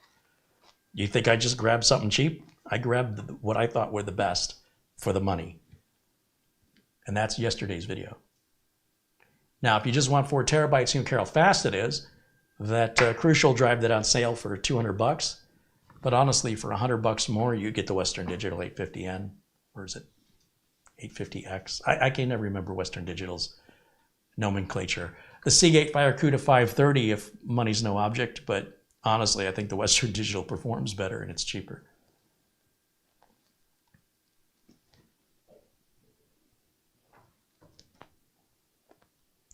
Nick Poverman said he's heading out for dinner. Well, I guess you're not opening up the new computer, huh? Well, it'll wait for you when you get back. I'd love to hear your thoughts on it once you've had a chance to evaluate it. Midnight Club said, my PC won't post anymore. It's an Asus ROG Maximus 13 Hero with a 10900K. Still on code 55 since it's a RAM issue. But before my PC stopped posting, it passed memtest 86 with no errors. It doesn't matter, before I crashed my car, it was running great. It doesn't matter what it did before it broke. If I were you, I'd take out all the RAM modules but one, see if it'll post. If it does post, you got a bad RAM module. If it doesn't post, then take that one RAM module out, replace it with one of the RAM modules you removed previously, so you still only have one RAM module. Turn the machine back on, see if it posts. It sounds like you've got a bad RAM module or it's not seated properly. But what you did before it crashed is irrelevant. None of that information about before it crashed has anything to do with after it crashed. I was alive and well before I had my heart attack. I was just on an EKG just the other day. That's what it sounds like you're saying. It doesn't, as a professional technician, it makes no sense to me. Before it crashed, it passed. Well, that's probably why it didn't crash before. The question is, why is it crashing now? So now you need to test it, not before. All right.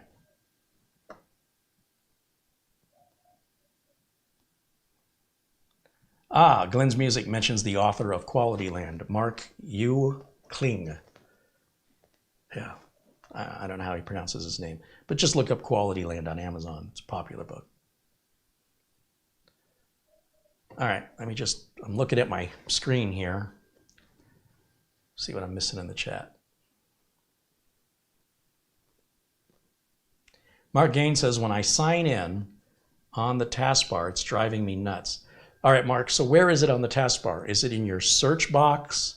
Is it in the middle? Is it over on the right? What's it in advertisement for?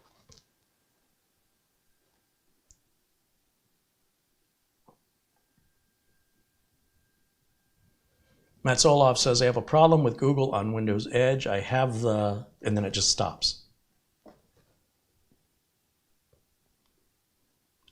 Joe Panico says, I built a system with an ASRock Steel Legend M-ATX, a micro ATX with a Western Digital black NVMe.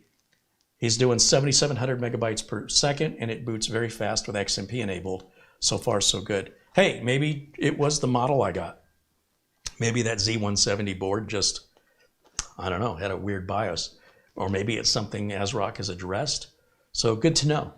Like I said, I don't have a lot of experience with ASRock because of the experiences I've had. Statistically, too many have had problems. If I have 100 boards and I have a problem with 20 of them, that's too high of an issue rate.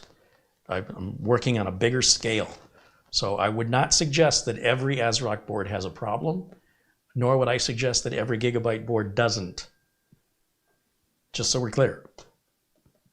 I'm going off thousands of motherboards, and I have preferences based on the experience overall. Kind of an average, if you will.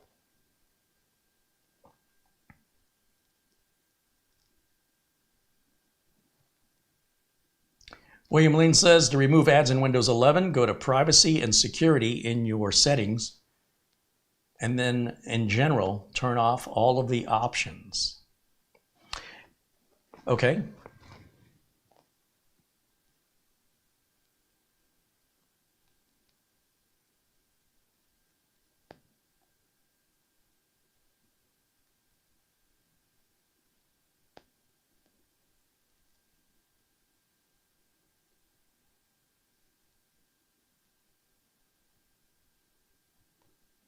Patrick wants to know if I'm liking the tablet for checking on the chat. Oh yeah, this thing's awesome. So much better.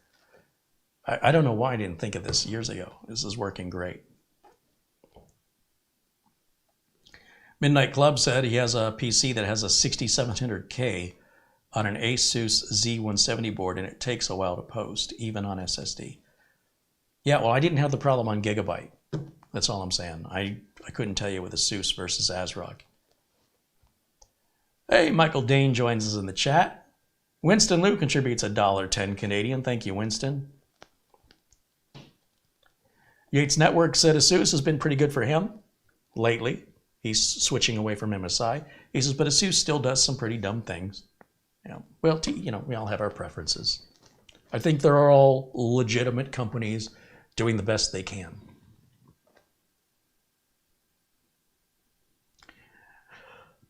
Stanislav Taholid says, is the mini PC silent under no load?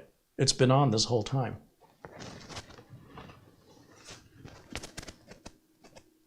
Can you hear it?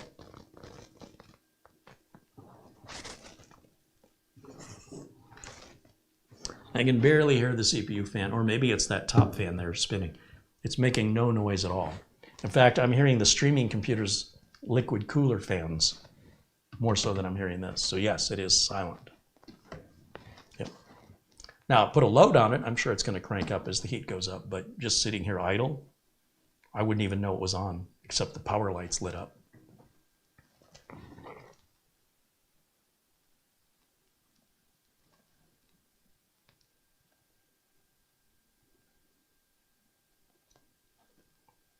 Ian McLeod pops in the chat, says, hello all, happy Friday and happy weekend. Right on. Jeffrey Oldham says, I really appreciate your short video on removing those annoying icons from the search bar in Windows 10. The instructions are also there in Windows 11 in the video description below the video.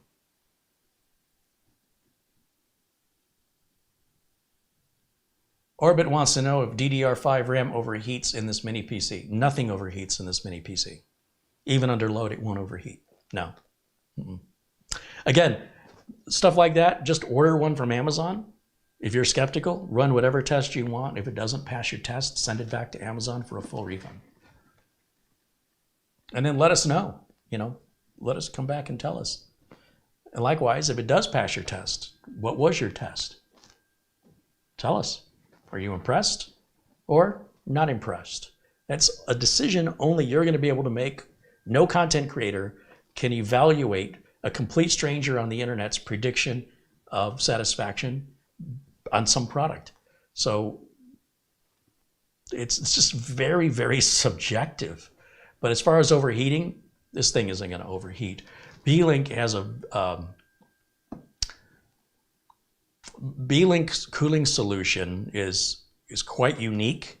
I will say that all of the mini PC manufacturers, Minis Forum comes to mind, where Minis Forum is using a liquid metal heat transfer compound on the CPU, thermal compound. Beelink, what they do is they work on their airflow. That's their main concern. And if you look at the Beelink website, they show you all of the tests they've run and all of the temperatures.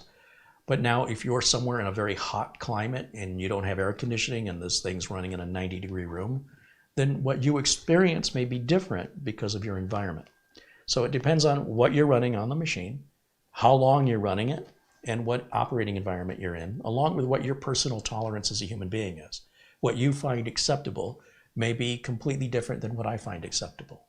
So at the end of the day, you're just going to have to get one and try it. But I can tell you, I've not been able to overheat one of these yet.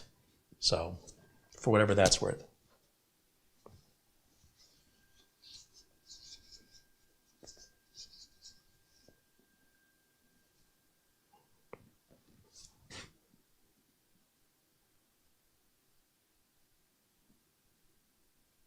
Martin Hogg is saying goodnight. Hey, Martin, thanks for hanging out with us today. Ian McLeod wants to know if the mini PC can be mounted on the back of a monitor. Yeah, we discussed that right in the beginning of the video. So hopefully you'll be able to go back and replay from the beginning and see all that you've missed. The short answer is yes.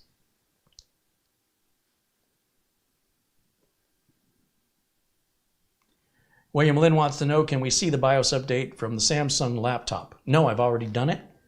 But the next time there's a BIOS update, if I think about it, I'll video capture it. It's really, you have some very bizarre requests, William. Does it matter?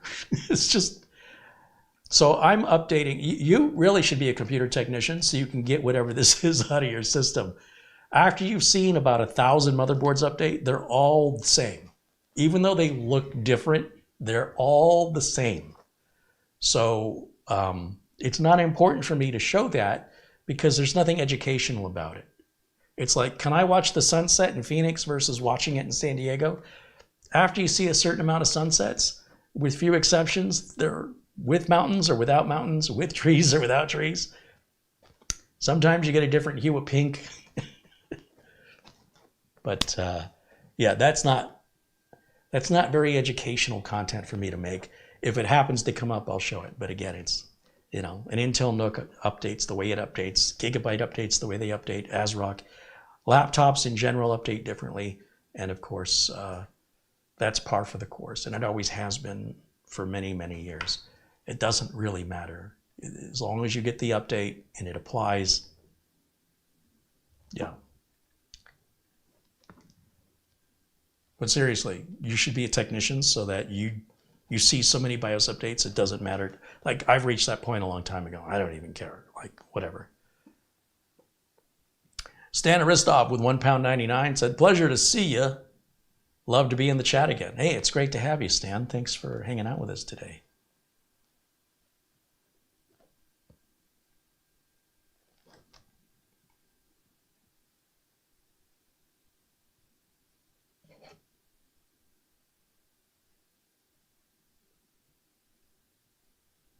Phil Hoffman said his mother had passed away recently. Oh, I'm so sorry to hear that. That's a tough one. You know, I never have good words to say on stuff like this. I never know what to say.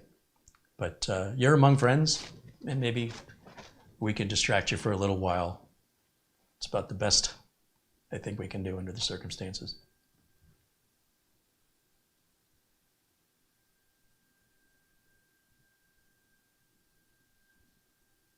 Kevin Doan pops into the chat room, says hello. Bob R said, is it buzzing? No, it's not buzzing. If I walk over to the streaming computer, it's got a, how do I take my microphone off? I have this big liquid cooler on the streamer, and it can be noisy. If I run any video editing on it, then that 3070 in there gets really noisy. The sound of fans. But if I took that liquid cooler out, that sound you're hearing in the background would be removed. Now, when I get the audio issues resolved here in Studio B, which by the way, I've got equipment sitting here. I had a package that I was waiting on so I could start working on this. And it said it was delivered last night and it never showed up. And I walked around the neighborhood like a madman with a flashlight because it was dark, looking at my neighbors and neighboring streets that have similar addresses to see if it was dropped off in the wrong place. And it was delivered by USPS from a seller on eBay. And the USPS listing says its scheduled delivery date is Saturday, April 20th, 2024.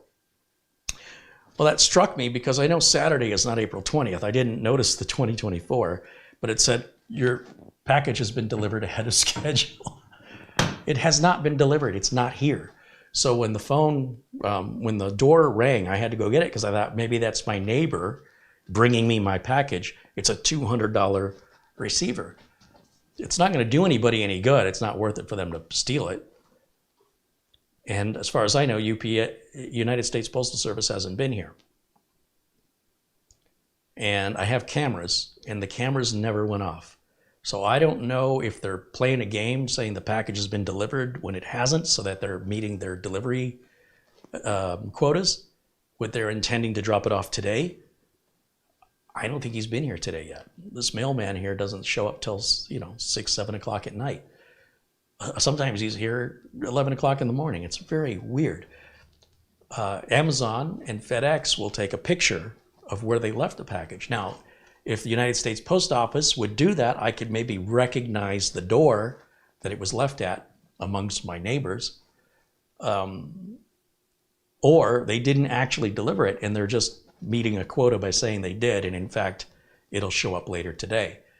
Now, I don't care. I don't need it right this minute, but it bothers me that it says it's delivered.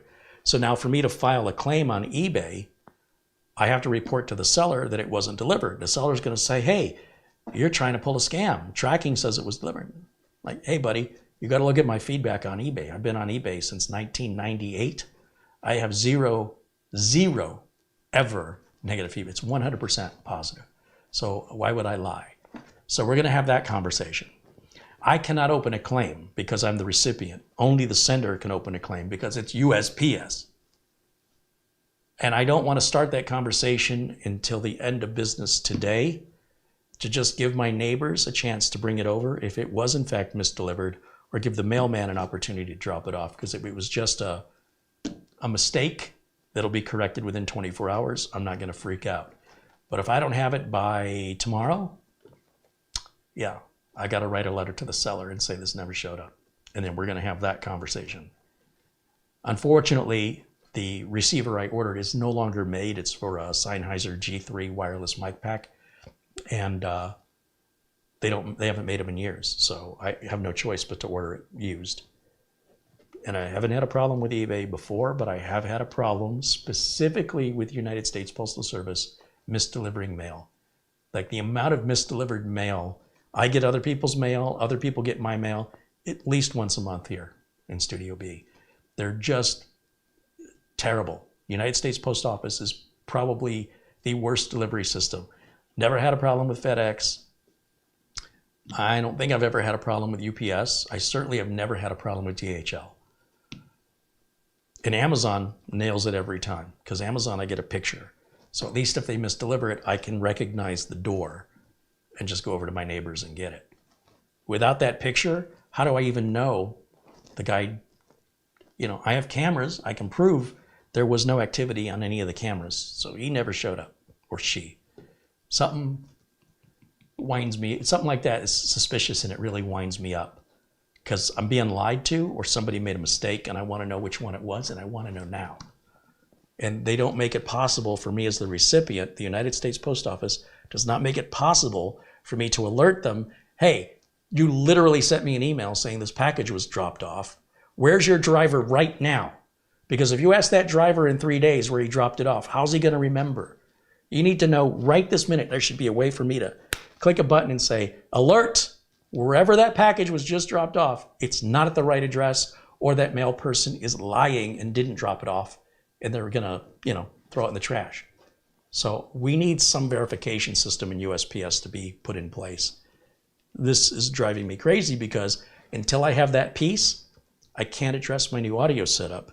And the new audio setup will probably filter that sound right out. So that's how we got onto that long rant. All right, we're just about 2 hours here, so I think we'll wrap it up. But thank you guys so much for hanging out with me today. Thanks for your questions. Thanks for your for interacting with me.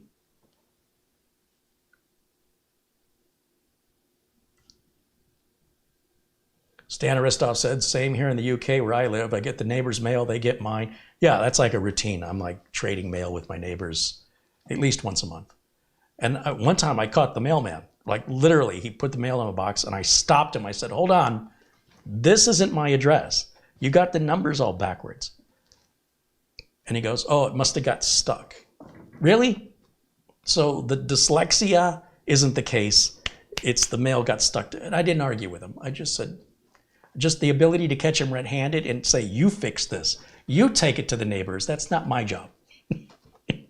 It was a tiny little win for me. And I thought, man, if I could do that more often, maybe I could embarrass him and shame him enough that he'll pay more attention. You have one job. It doesn't require a college education. You see the address written on the envelope, you see the address on the house, you match those, and then you drive the car. Pretty sure anybody in high school could do this job. So I don't know what the problem is. I understand mistakes happen, but the frequency is ridiculous. It's almost like they're doing it on purpose.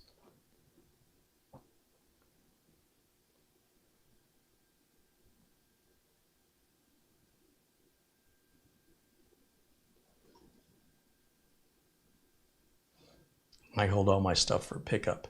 Yeah, it's an interesting idea. I don't know which is worse. Driving 3 miles to the post office or walking 2 houses down to my neighbor's once I realize which neighbor it is.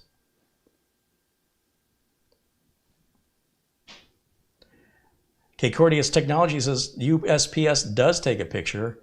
You have to go up to the post office. They have it on file. Interesting. Well, if I could just get a hold of the USPS, they won't talk to me because I'm the recipient. They say I have to go through the sender. But if it shows up between now and then, I won't have to go down that path. That's why I'm going to procrastinate for 24 hours.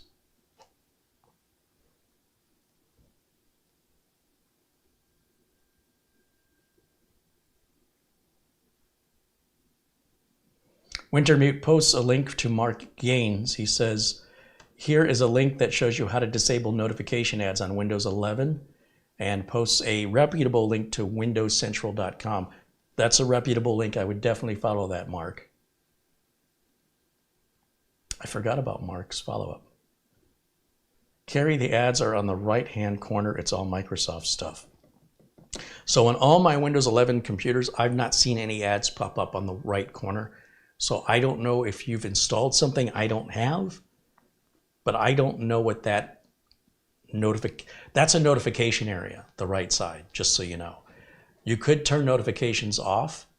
Usually the ads, anything that pops up will have a little gear icon. And if you hit the gear or the cog, it should have the ability to turn those off. And they're usually right on the advertisement.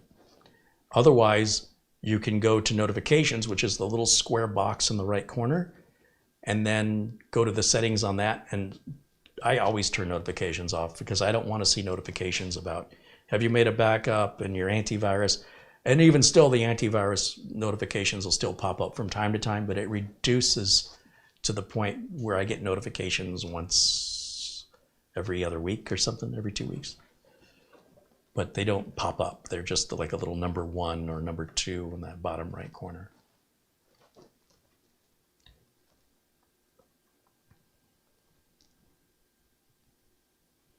And Steve Dodd has been a member now for 5 months. Right on, Steve. Thanks for being a member. Bob R. said you could sign up for USPS mail notifications for mail delivery. Well, how do you think I knew the package was delivered, Bob? Are we failing to communicate? I just said I got a notification the package was delivered. How do you think I got that? All right. I know you're trying to be helpful, but I'm trying to figure out, did I leave a part of my story out? I'm confused. Bob says we're all spoiled by Amazon super delivery. Ain't that the truth? But here's the thing. What magic potion does Amazon have that the post office can't do? I mean, the post office is the one with all the experience. They're the OG of mail delivery. But Amazon's only been in business since the 90s, and they're putting the post office to shame. Now, is there something the post office can't replicate? They can't reverse engineer that like they do with cars? Go buy your competitor's car and dismantle it so you can see what they're doing? Why doesn't the post office do that? They don't care. Mark Gaines says, thank you, Carey. It got sorted thanks to Wintermute. All right, well, see, users helping users. I love the community. Thank you guys so much. Thank you for the follow-up, Mark. USPS is so gangster.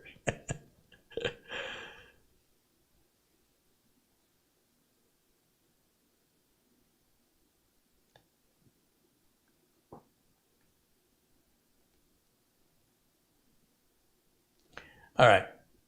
I think that's going to wrap it up for me for today. Thank you guys so much for hanging out. It's been a little over 2 hours. I think that's a good time to wrap it up. My thanks to the folks at Beelink. Yeah, if you're looking for a little mini gaming PC, like I said, try putting together a computer at this price point, matching the specs. You can't do it. You're going to be $100 to $200 over what this costs. Order it from Amazon. Some people are saying there's a $40 off coupon. That brings that price to $511 for that much power and performance. You have 30 days hassle-free returns at Amazon. That costs you nothing to send back. for any reason. If you don't like it, just send it back. And then if you decide to get one, whether you decide to keep it or not, I'd love to hear from you. Let me know. Did you buy one? Did you like it? Did you not like it? And if so, either way, why? What is it you like about it, or what is it you don't like about it? I'd love to hear feedback from reviews that actually matter. The reviews coming from content creators don't really matter. It's the overwhelming statistical. So when you get a bunch of consumers giving you feedback, that is far better of an evaluation of being unbiased by seeing what the consensus is. Is the consensus is overall we like it, or is the consensus overall we don't like it? And if so, is there a consensus as of why? So there's only so far my imagination can go. You guys use your computers for all different stuff. You have all different requirements and all different operating atmospheres that you're using it in. So there's no way I can replicate. There's no way anybody can replicate that. The feedback coming from actual people who bought it is far more valuable than feedback from any content creator. And so you voluntarily just leaving a comment on this video if you bought one, or tell us why you didn't buy one. What is it you don't like about it? I would love that information as a technician to put myself into the minds of my customers, which is what I do for a living. That's why I feel like a better idea of what misconceptions consumers have and what expectations consumers have, because I deal with consumers every day in my business. Most content creators are hobbyists, they're enthusiasts, they only care about what they find important, and they assume everybody else thinks the same way they do. That drives me crazy, because as a person myself, I've been told I don't think like most people do. And I see that as a compliment. There's no way I would think, because something's important to me, that it would be important to anybody else on the planet.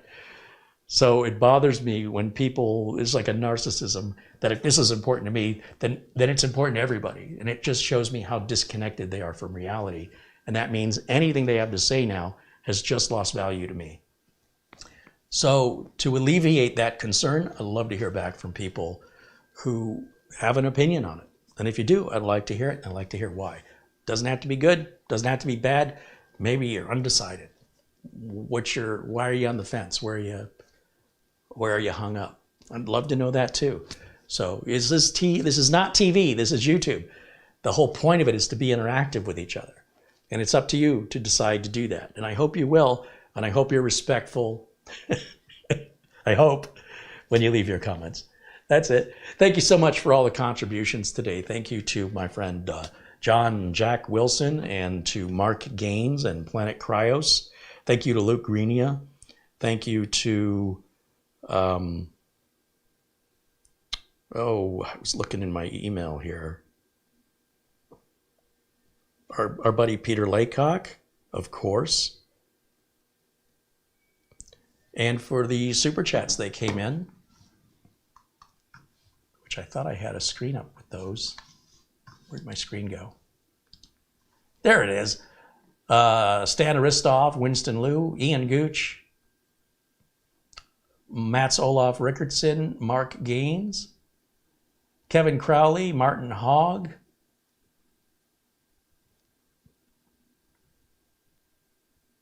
Alan Lindas,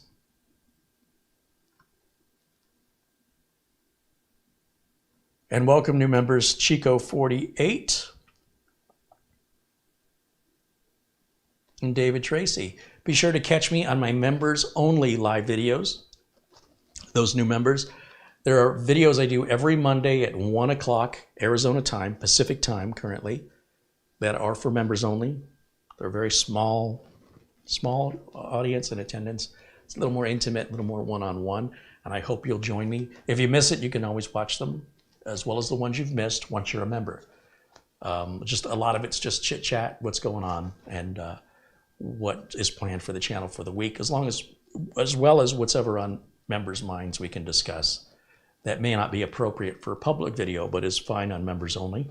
And so that's one of the benefits you have as being a member. And I hope you'll join us this Monday at 1 o'clock if you're a member. Stealth Mode has now been a supporter here for 11 months. I'm so excited to see that first number change to 12. Yeah, it's coming. Lord Terry of Franklin says, have a great weekend all. And Chris Garrett said eBay's going to catch on to these scammers. I don't know. I don't think this guy's a scammer. He's got good feedback, but one way or the other, it'll sort itself out. Thank you guys so much for hanging out. Thank you to Beelink. Thank you to Camera Girl for the thumbnail. Great job on the thumbnail and the close-up camera work. I will see you all again very, very soon. And until next time, bye for now.